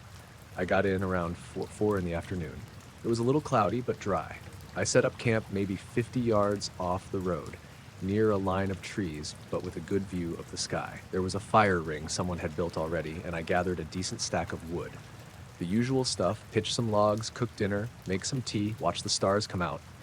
I remember hearing a few animals early on, small things moving in the brush, but nothing that made me uneasy. Around 10, I doused the fire, brushed my teeth, and got in the tent. It was a still night, no wind, just that constant hush of the trees and the occasional owl. I read for a while on my Kindle, then went to sleep. I woke up around 2:30. No noise woke me. I just opened my eyes. My mouth was dry, and I had that weird feeling you get sometimes where you don't know what time it is, but something feels off. The tent was cold, colder than it had been when I went to bed. I listened for a while. It was dead silent. I sat up and unzipped the tent flap halfway. I could see my firewood pile in the glow of the moonlight, maybe 10 feet from the tent. But something was wrong with it. At first I thought an animal had messed with it, scattered it maybe. But when my eyes adjusted, I saw it wasn't scattered. The wood was arranged into a shape. It was a spiral. Not just a messy swirl. This was clean, careful. Every log and stick laid down flat in a clockwise spiral, tight and symmetrical, starting from the center and curving outward like a snail shell. The logs I'd stacked against the tree earlier were gone. Everything I'd gathered was in the spiral. It wasn't possible. I would have heard something. I'm a light sleeper out there. Plus, the dirt around the fire ring was soft and dry. If someone had walked up to my tent, I would have seen footprints. I grabbed my flashlight and stepped out barefoot, just in my base layers. The air was freezing. I circled the spiral, shining the light low. The ground around it was smooth. No tracks, not from boots, not from paws, not even mine. Just undisturbed dirt and that perfect shape in the middle of it. I checked the tree line. Nothing. Just black trees and silence. I didn't know what to do. I wasn't panicking exactly, but something about it felt wrong. It was like seeing something where it shouldn't be. Like walking into your kitchen and finding every cabinet open and all the silverware arranged by size on the floor. I stood there for maybe 5 minutes, scanning the woods, trying to convince myself it was some weird prank or animal behavior I hadn't heard of. But no animal makes shapes like that. And no person would go through the trouble of arranging firewood into a spiral in total silence without leaving prints and not take anything or damage anything else. Eventually, I broke the spiral apart. I don't know why. It just felt like it shouldn't stay that way. I didn't restack it the way I had before. I just kicked it apart and dragged the bigger logs back into a pile near the fire ring. Then I got back in the tent and zipped it up tight. I stayed awake until dawn, just lying there listening. Still no sounds, not even wind. At some point I realized I hadn't heard a single insect or night bird since I woke up. When the sun came up, I packed everything. I wasn't supposed to leave until the next day, but I didn't care. I didn't eat. Just broke camp, checked the site to make sure I wasn't leaving anything, and got in the car. Right before I pulled onto the road, I walked back over to where the spiral had been. The dirt was still smooth. No prints. Like nothing had happened, like I'd imagined it, but I hadn't.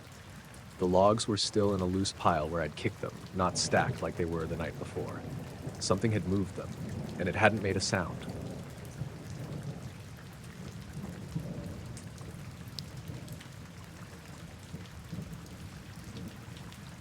I'd been running loads between Laredo and Nashville for a few years when this happened.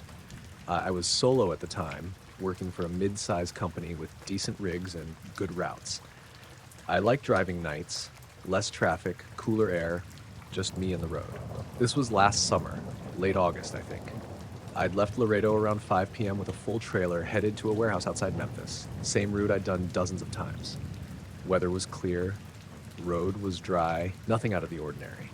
I remember eating a gas station burrito around 10 near Dallas and fueling up before pushing northeast. It was around 2 a.m. when I crossed into Arkansas, just outside Hope. That's where it starts getting weird. I've got a dash cam that records everything, front-facing and cabin. My company requires it, and I usually don't think much about it. It loops automatically, stores clips to an SD card, uploads every few hours when I hit service. I've had it catch a few close calls with deer and one bad fender bender in Oklahoma, but nothing strange before this. Anyway, around 3:15 a.m. I was driving north on Highway 29, just past a rest stop I usually skip. The road there is pretty flat, surrounded by low pine. No lights, no towns for miles. I wasn't tired, not dangerously anyway.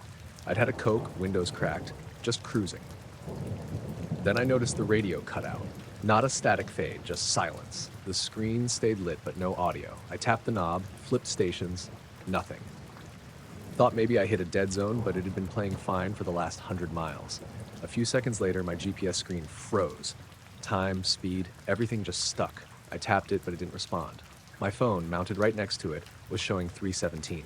The GPS said 308. I remember that because it felt off, like I was slipping behind somehow. Right then, I felt this pressure in my ears. Not a pop, like from altitude. Just a building tension, like the cabin was sealing itself off. I turned off the vent and listened. It was dead quiet except for the hum of the tires. No engine rattle, no wind, just the sound of the road. Then, just as quickly, everything came back. Radio kicked in mid-song, GPS jumped to 323. The phone was still at 323 too. I figured maybe I'd zoned out a bit and just hadn't noticed. I got to Memphis just after 7 a.m., unloaded, and checked in with dispatch. Nothing out of the ordinary. But when I stopped for breakfast, I decided to scroll through the dash cam out of curiosity. I wanted to see if there was any weird interference during that silent period. That's when I saw the gap. From 3:08 a.m. to 3:23 a.m., both camera feeds were just gone. The files jumped from one timestamp to the next as if nothing happened. No corruption warning, no error message, just 15 minutes missing. Everything before and after was perfectly normal. The files were there, labeled in sequence, just those 15 minutes were missing entirely. I assumed maybe the card glitched, so I checked the backup on my laptop. Same thing. Every other hour of the drive was fine. It was just that one block, 308 to 323, missing from both the forward and cabin views. The weird part? The GPS shows I was still moving. I didn't pull over or stop, and my truck's logbook recorded steady speed the whole time. No sudden decelerations, no hard braking, just normal driving. I didn't think much more of it until later that night, when I was parked in a motel in Jackson, waiting for my next load. I decided to check the internal truck cam, the one above the rearview mirror that catches a wider angle of the cabin. I usually don't pull from it unless there's a reason. It just stores low-res footage as a backup. I synced it to my laptop, skipped ahead to the 308 timestamp. It recorded something. The clip was there, but it was off. The cabin was lit by the dash lights. You could see me, hands on the wheel, eyes forward. I was driving. Not slumped over or unconscious, just blank. No blinking, no glancing at mirrors, no fidgeting, totally still. Eyes locked straight ahead. I watched it 3 times. It's hard to explain, but it didn't look like me. Not really. It looked like someone trying to be me. Like a really good actor who just couldn't quite get the movements right. I never moved, not once. Just drove straight for 15 minutes like I was on autopilot. Even creepier, my mouth was slightly open, not breathing heavy or anything, just open. No sound, just still. The truck didn't drift, didn't slow down. Everything on the instrument panel stayed normal. But the camera caught this flicker, like interference. Every few seconds, there'd be a quick pulse of static across the screen, horizontal lines, really fast. No sound with it, just a visual glitch. The outside cam didn't catch any of that, just the inside one. There weren't any headlights behind me, no oncoming cars. I checked the GPS playback. I was on a straight stretch the whole time, no turns, no exits, no stops, just 15 miles of flat road and pine trees, driving with a blank stare and my mouth slightly open. After 323, everything snapped back to normal. In the next clip, I'm reaching for a drink, checking mirrors, blinking. I look tired, but alert. Just regular driving again. I showed the footage to a mechanic friend of mine who used to drive long haul. He said, maybe I nodded off with my eyes open, but that doesn't explain the dashcam footage still running before and after, or why only that one segment was missing, or why the backup cam caught it while the main one didn't. I didn't report it to dispatch. What would I even say? Truck drove itself while I sat there like a mannequin. I figured if there was an electrical fault, it would have shown up on diagnostics. But nothing did. A week later, I went back and checked the data again. The 308 to 323 clip from the internal cam had degraded. Not corrupted exactly, just fuzzier, like it had been copied and recopied too many times. The facial detail was harder to see. The flickers were still there though, still regular, every 7 seconds, like clockwork. I started keeping an analog watch on the dash after that, just as a backup, something not tied to the system. I also swapped the SD card and ran a second cam in the sleeper cab, just in case. I've done that route 6 times since. Nothing weird, no lost time, no flickers, no blank stares, but I haven't driven that exact stretch of 29 in the middle of the night again. I time it differently now. I leave earlier or later, just in case.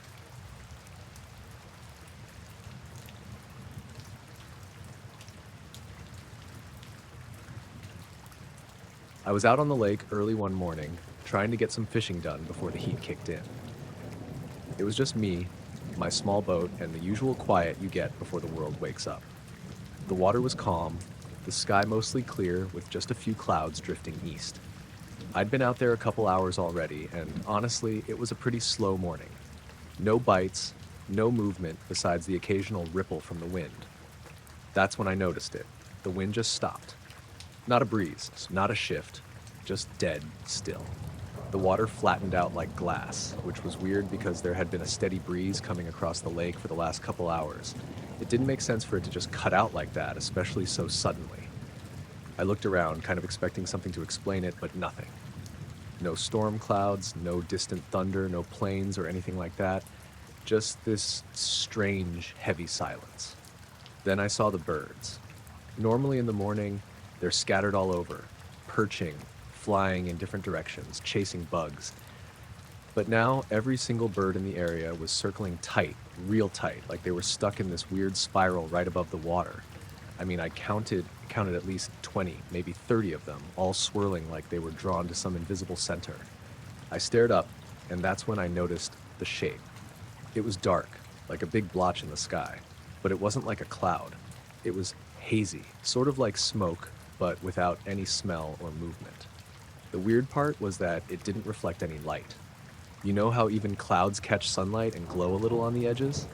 This thing didn't. It just sat there, a flat, dark mass against the sky, and it didn't cast a shadow on the water below. I kept squinting, trying to figure out what it was.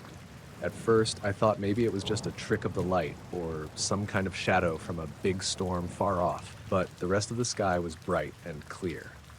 The sun was just coming up behind it, and the light seemed to pass right through the edges without changing the shape or color.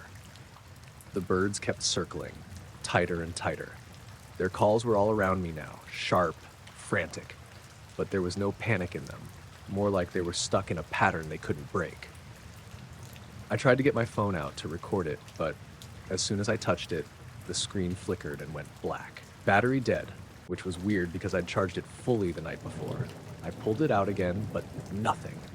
No amount of pressing the power button brought it back on. I was still staring up at that shape when I noticed another thing. No insects. Usually, on warm mornings by the water, you get bugs buzzing or landing on your skin. But there was nothing. No mosquitoes, no flies, nothing. I figured maybe I was just out in the middle of a patch with fewer bugs, so I looked down at the water. Even the usual birds that skim the surface weren't moving in or out of the lake. It was like everything had stopped except those circling birds. I started to feel kind of uneasy, but tried to keep it together. I'd been on the lake plenty of times and seen weird weather and bird behavior before. Still, this was different. I didn't want to jump to conclusions or freak myself out. After maybe 10 minutes, the shape didn't move. It just stayed there, hanging in the sky like a bruise. The birds kept circling and the wind was still gone. Then, gradually, the birds began to break formation, peeling off one by one. The wind started to pick up again, barely at first, and the water rippled back to life. I watched the dark shape as the breeze grew, and then it started to fade, like someone turned down a dimmer switch. It dissolved slowly into nothing, the edges blurring until it was gone. The birds scattered, flying off in different directions, and the air smelled normal again. I checked my phone, and after a minute, it finally came back on. Battery at 10%, which was strange because it had been fully charged hours earlier. I didn't catch a picture or video. My hands were shaking too much, and honestly, I wasn't sure what to focus on. I packed up and started heading back to shore, feeling the normal sounds and smells of the morning return.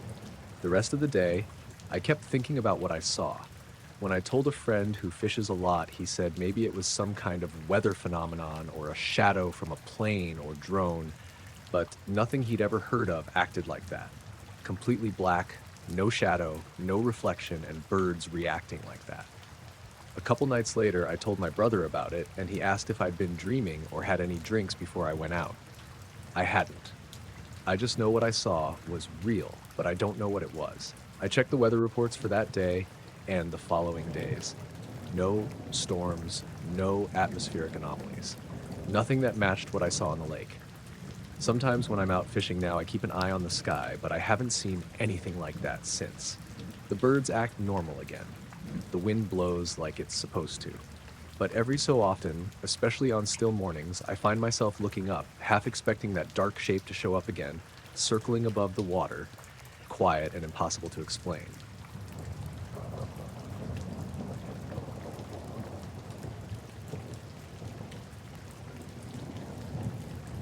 I work as a meteorologist at a small regional weather center.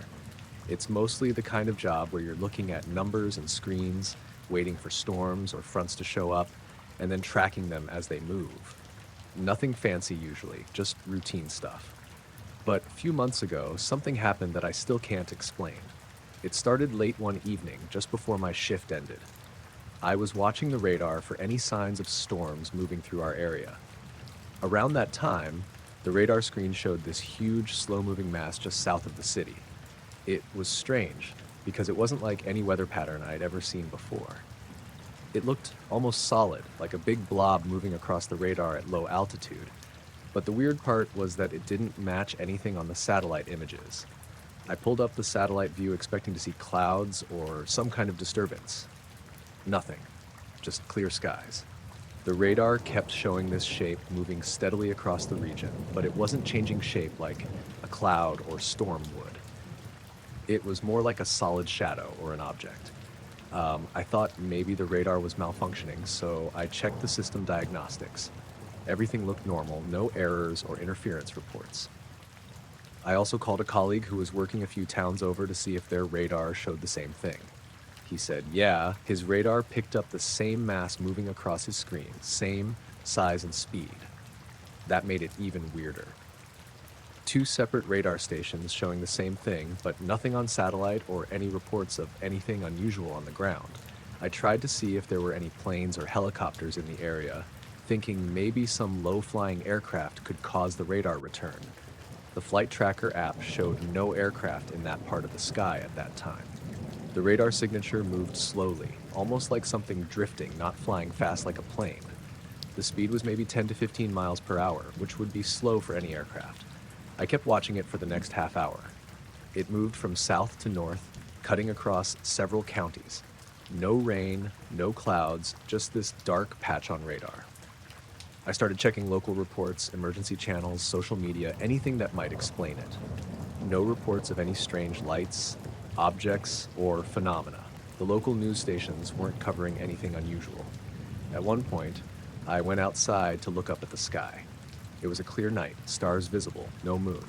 The air was cool and still, nothing to see, no lights, no sounds, just silence. I went back inside, stared at the radar. The shape kept moving, then eventually started fading away as it reached the northern edge of the radar's range. After the shift, I drove home along the same route the radar showed that shape traveling. I figured if there was something out there, maybe I'd catch a glimpse. But everything was normal. The roads were empty, the fields quiet, no lights in the sky, no unusual noises. That night, I kept thinking about the radar image. It didn't fit any explanation I could come up with. No storms, no aircraft, no natural weather patterns. The next day, I brought it up with my supervisor. He suggested maybe it was some kind of radar glitch or interference from a passing object like a satellite or space debris. I tried to check that. The satellite data didn't show any debris or anomalies in orbit at that time. And if it was interference, it was odd that two different radar stations showed the same thing at the same time. Over the next few days, I watched the radar carefully, hoping to see the same phenomenon again. Nothing. No more blobs, no strange masses. But a few weeks later, I noticed something else odd. The radar started showing brief, faint signals in the same general area around the same time of night. These signals weren't as clear or big as before, more like flickers or blips that lasted for just seconds. At first, I thought maybe some birds or insects were causing it, but the timing was strange. It always happened after midnight, moving slowly across the sky, always in roughly the same path as that big mass before. I asked around. Nobody else had noticed anything, or if they did, they weren't saying. One night, I stayed late after my shift to watch the radar. The flickers started again, small, quick flashes moving across the screen. I stepped outside to see if I could hear or see anything. The air was dead quiet, no wind, no distant traffic. I looked up but saw nothing but stars. Then I noticed a faint glow on the horizon, a dull, shifting light low to the north. It wasn't bright, more like a faint haze that appeared and disappeared. I tried to take a photo with my phone, but the camera couldn't pick up anything beyond the darkness. I stayed outside for maybe 20 minutes, watching the light fade away and the flickers disappear from the radar. Walking back to my car, I felt like I was being watched, but when I looked around, nothing was there. That feeling didn't go away easily. I kept looking over my shoulder, half expecting to see something following me, but there was only the quiet night. After that, I didn't mention it at work. I didn't want anyone to think I was losing it or messing with the data. A few times since then, I've checked the radar at night and noticed those flickers again, the same slow, low signals moving in that same path. I still don't know what caused the big mass or the flickers.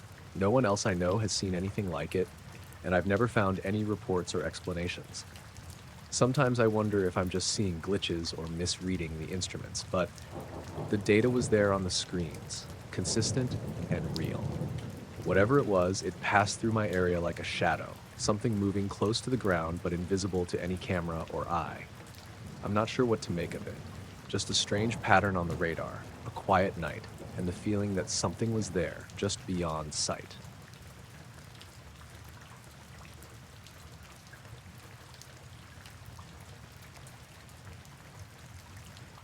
I was flying a small private plane late one night, just a routine trip to drop off some paperwork at a nearby airport. Nothing special. Clear skies, calm weather, and mostly just me and the hum of the engine. I usually liked flying at night, honestly. It's quiet up there, and the city lights below look pretty cool. It's a good way to clear your head. Around 10:30 p.m., I was cruising at about 5,000 feet, just following the flight plan and chatting with air traffic control, ATC, on the radio. Everything was normal. Then, out of nowhere, I noticed a red blinking light off my left wingtip. At first, I thought it was another plane, maybe someone else on a similar route. I scanned around, but there wasn't any other traffic on my instruments. That was weird. I radioed ATC and asked, "Any traffic near my position, 5,000 feet heading northeast?"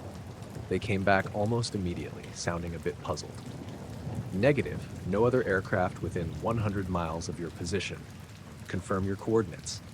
I double-checked my instruments and gave them my exact location. They confirmed again. Nothing on radar, no flights scheduled nearby. That's when I looked out again. The red light was still there, just a little off to the left and slightly behind me. It blinked steadily, at about the same rate as a normal navigation light, but it wasn't moving relative to me. It was matching my speed and distance perfectly.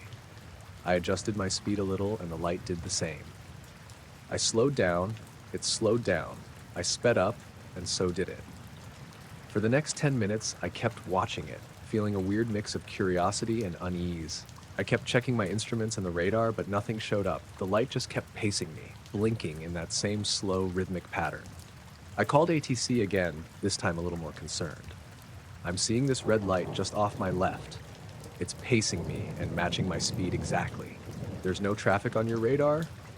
"Confirmed," they said. "Nothing on radar. No other flight plans in the area." I started running through options in my head. Could it be some kind of drone? That seemed unlikely at this altitude and distance from any populated areas. Maybe a weather balloon? But those don't blink lights or match your speed. Could it be some kind of reflection or instrument glitch? I shook my head. The light was clearly outside, and I could see it through the window. I pulled out my phone to try and take a picture through the window, but the glare and the movement made it impossible to get a clear shot. I considered grabbing my small handheld camera, but I didn't want to take my hands off the controls too long. I kept talking with ATC, trying to figure out if anyone else had reported something strange. Nothing. No calls, no warnings, nothing. After about 15 minutes of this, I decided to try a maneuver to see if the light would stay with me. I banked left sharply, dropping my altitude a bit. The red light followed exactly, keeping the same relative position and blinking steadily. I straightened out and climbed back to 5,000 feet. It stayed with me, matching every move. I began to feel a little freaked out, not because it was a light in the sky, pilots see lights all the time, but because nothing about this made sense. No radar contact, no explanation, and it was acting like it was attached to me. Then, after about 20 minutes, the light just blinked twice and vanished. No fade out, no change in position, just gone. I stared into the darkness, expecting it to reappear, but it didn't. I radioed ATC again. That light just disappeared. Copy, still no traffic on radar. I tried to shake off the feeling and finish the flight without any more incidents. But even after I landed and parked the plane, I kept thinking about that light. What was it? Why did it pace me like that? And why wasn't it showing up on any radar or instruments? I checked with other pilots later, but no one else reported seeing anything unusual that night. ATC confirmed again the next day. No anomalies, no unregistered flights, no glitches. I've flown a lot, and I've seen strange things. Lights out of place, weird weather phenomena. But this was different.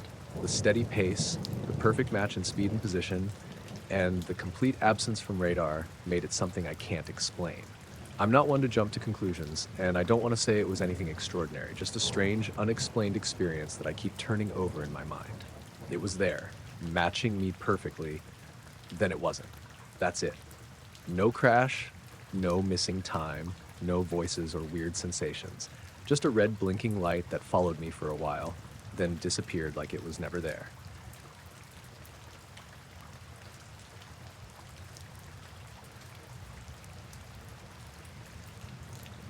I spend a fair bit of time tracking satellites. It's just a hobby, really, but I like the quiet of it. The way you can sit outside at night, phone or tablet in hand, watching tiny dots move across the sky, knowing they're machines built by people thousands of miles away. It's calming, and it makes me feel connected to something bigger, even if it's just technology. One night last fall, I was out on my back porch, just after dark. The sky was clear, crisp air, not a cloud in sight. I was using an app that shows satellite positions in real time. It's pretty neat. You tap on a satellite, and the app tracks it as it moves overhead, showing you where it is, how fast it's going, and when it'll disappear from view. I was watching one of the usual ones, nothing special, just the ISS or a weather satellite, something like that. The dot was moving steadily along its usual path. Then I noticed something weird. Another satellite popped up on the list, one I hadn't tracked before. It showed up on the edge of the screen, a little red dot, not the usual white or yellow like the others. I tapped it. That's when things started to feel off. This red dot was moving in a way that didn't make sense. Instead of gliding steadily across the sky, it was zigzagging. Not small course corrections, but sharp, jagged turns like it was dodging something or trying to stay out of sight. The speed changed too. Sometimes it slowed almost to a stop, mid-sky, hanging there like it was paused, then would dart off again. The app showed no change in altitude or anything that would explain the movement. It just looked wrong. I tried to zoom in, hoping maybe it was a glitch, some weird bug in the app, but the movement was consistent. It didn't flicker or jump like a glitch would. It was deliberate. I started tracking it more closely. As the minutes passed, it kept moving in that weird pattern, zigging and zagging like nothing I'd ever seen before. It didn't follow any orbit I knew about, and it certainly didn't move like any satellite should. At one point, it seemed to slow down to a crawl, almost stopping above a cluster of trees at the edge of my neighborhood. That's when I noticed the silence. Normally, when I'm outside tracking satellites, I hear the usual nighttime sounds, the distant hum of cars on the highway, crickets, the occasional dog barking. That night, all of that felt muted. The usual noises seemed distant, like the world was holding its breath.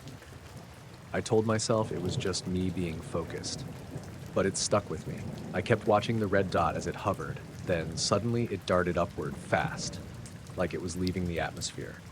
Then it stopped again, this time higher, like it was waiting for something. The rest of the satellites on my app kept moving smoothly, but this one was jerky, erratic, unpredictable. After about 20 minutes, the satellite just disappeared.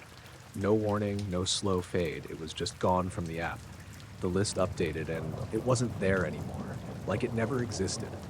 I sat there staring at the empty space where it had been, feeling a mix of confusion and a strange unease. I tried refreshing the app, restarting my tablet. Nothing brought it back.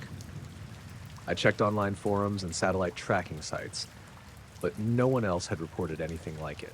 The next few nights, I kept watching the skies, hoping to catch it again. Sometimes I'd see faint, quick blips on the edge of the app, but they never behaved like that first time, and they never lasted. The red dot was a one-time thing. I kept thinking maybe it was some kind of test satellite or a drone launched by a government agency, but none of that made sense either. Why would it move like that? Why disappear without a trace? Why make the night feel so quiet, like something was watching or waiting? I don't have any answers. Just that one night, a satellite, or something like it, didn't behave like it should. And for those minutes, I felt like I was looking at something that wasn't meant to be seen.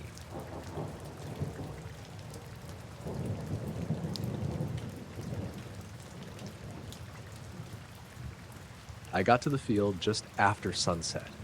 The sky was starting to turn that deep blue you get right before it goes completely dark, and the air had that damp, earthy smell you only get after a dry spell breaks with a little rain. I wasn't in a hurry, just finishing up the day's work. I was planning on checking the fence line and then heading back inside for dinner when I saw the cattle. Usually they're spread out all over the place, slow and lazy by this time of day, grazing or lying down. But that night, they were all bunched together near the center of the field, standing close like they'd been scared of something. Their heads were down, muscles tense, eyes wide, and darting around like they were waiting for something. I've never seen them act like that before. It was the kind of quiet tension you notice right away, even if you don't know what's wrong. I called out to them in my usual way, a soft, low whistle mixed with their names, but they didn't move much, just shifted a little closer, as if trying to protect each other. No mooing, no restless stomping, just this weird frozen stillness, like they were frozen in place but ready to bolt. That's when I saw it. A ring in the grass, maybe 20 feet wide, dead center in the middle of the field. The grass inside was blackened, scorched, and crisp like someone had set it on fire and then left it alone. But the weird part was, there was no ash, no smell of smoke, no burnt smell at all, just that dry, crackly dead grass texture. I circled it a couple of times, trying to find some sign of what caused it, a campfire maybe, a grill, or even a lightning strike, but nothing. No scorch marks outside the ring, no burned branches, nothing. The ground inside the ring was weird too. The dirt was a little darker, almost like it had been steamed or dried out by something hot, but no one had been there to kick up dust or disturb it. I even looked for footprints around it, but the dirt was clean, like it hadn't been walked on for days. The cattle didn't seem hurt, no cuts or burns, and their coats were fine, just spooked. I kept looking around, half expecting to find some reason for it all, but nothing added up. No footprints, no tire tracks, no signs of people or animals nearby that could explain why they'd all gather there and why the grass was burned like that. I decided to leave the ring alone and got closer to the cattle. I spoke to them softly again, and after a few minutes they started to relax.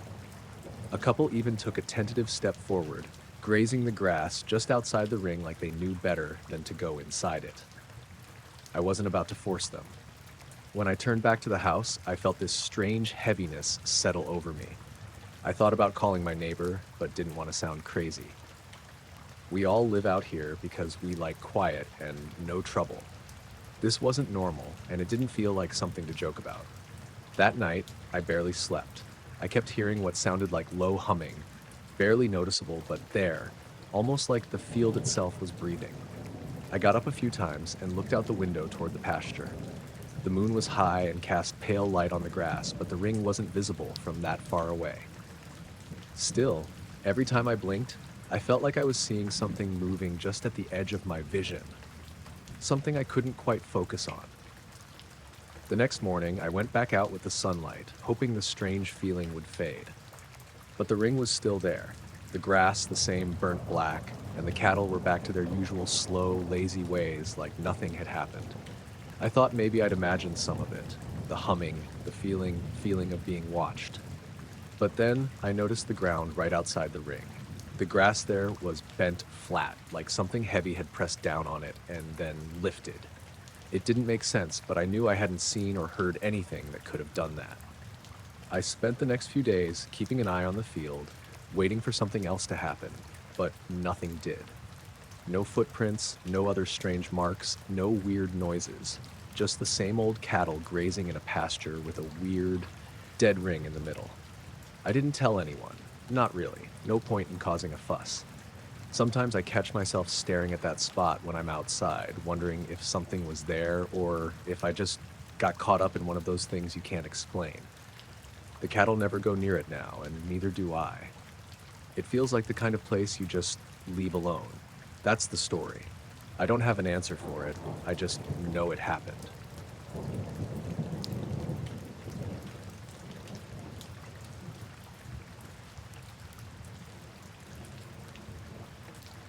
I woke up with my hands still on the steering wheel. The car was completely dark inside. No radio, no phone, nothing making noise. I blinked a couple of times, trying to get my bearings. The dashboard clock was blinking 12, which didn't make sense because I was sure it had been 2:15 a.m. when I pulled over. I sat there for a second, trying to figure out what had happened. I remember driving down that stretch of road, feeling tired ahead, so I decided to pull off at the next turnout to rest for a bit. I thought maybe I dozed off just for a few minutes, but the clock told me something else. I looked around outside through the windshield. The turnout was empty. Nothing but trees and some fog hanging low over the road. I could see my breath in the cold air. It was dead silent, except for the faint hum of distant traffic far behind me. I tried to shake off the fogginess in my head and focused on the clock again. The fact it was flashing 12 meant the power must have cut out at some point, or the battery was dead. But the car's interior lights were off, and the engine wasn't running. I was parked, but that time gap didn't add up. I unlocked my door and stepped out, the cold hitting me immediately. I pulled my jacket tighter and looked around. The turnout was deserted, like it had been when I pulled over. No other cars, no people. The road stretched out on both sides, empty and quiet. I checked my phone. No signal. The screen was frozen on the home page. I tried turning it off and on, but it stayed stuck. Weird, but maybe normal for being so far out. I figured I could just wait a bit and then start driving back. But then I noticed something else. The air smelled strange. Not like gas or smoke, but kind of metallic and sharp. I leaned out the window to get a better sniff, and that smell just hung there, steady and unnatural. I turned back to the car. The headlights were still off, even though I swore I had them on when I parked. I flipped the switch. Nothing. I checked the battery with the little tester I keep in the glove box. Dead. Completely drained. That was the first weird thing. I hadn't left the engine running, so the battery shouldn't be dead. The car had been off. I was sure of it. I figured maybe the battery died on its own, so I grabbed my flashlight and decided to walk back toward the highway, hoping to find a gas station or something open. The turnout was surrounded by dense trees, and the fog was thickening, making the whole place feel like it was closing in. As I walked, I noticed the silence wasn't normal either. Usually, even at night, you'd hear insects or the wind moving through the leaves. But here, everything was still. No crickets, no rustling, just this heavy quiet. I kept going, trying not to think too much about it. Then, out of the corner of my eye, I saw something. A faint glow through the trees. It wasn't like a flashlight or a car. It was softer, bluish, almost like those LED garden lights, but much dimmer and floating. I stopped and stared. The light seemed to shift slowly, moving deeper into the forest. I thought about calling out, but didn't. It felt wrong, like I was being watched. I turned back toward the turnout, but something made me look up at the sky. It was clear, full of stars, except there was one light that didn't move or flicker. It just hovered there, steady and silent. I blinked, and it was gone. Maybe it was a plane or a star obscured by clouds, but the sky had been clear a second ago. That made me pause. I got back to my car and sat down again, hoping to just rest until morning. That's when I realized something else. My watch was missing. I always wear it, but it wasn't on my wrist or in the car. I searched the seat and floor, but found nothing. The weird part was that I didn't remember taking it off. I sat there trying to make sense of all this when I heard a low hum. Not like an engine or a machine, but a soft vibrating sound, almost under the ground. It wasn't constant, more like a pulse every few seconds. I looked outside again, trying to find where it was coming from. The fog was thicker now, curling around the trees like smoke.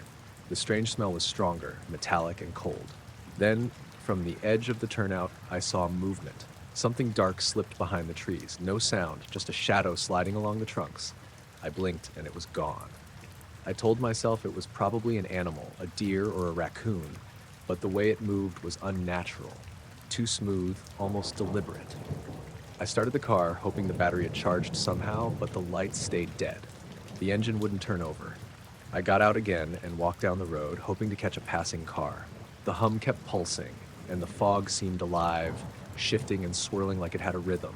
I didn't see anyone or anything else, just the fog and the trees.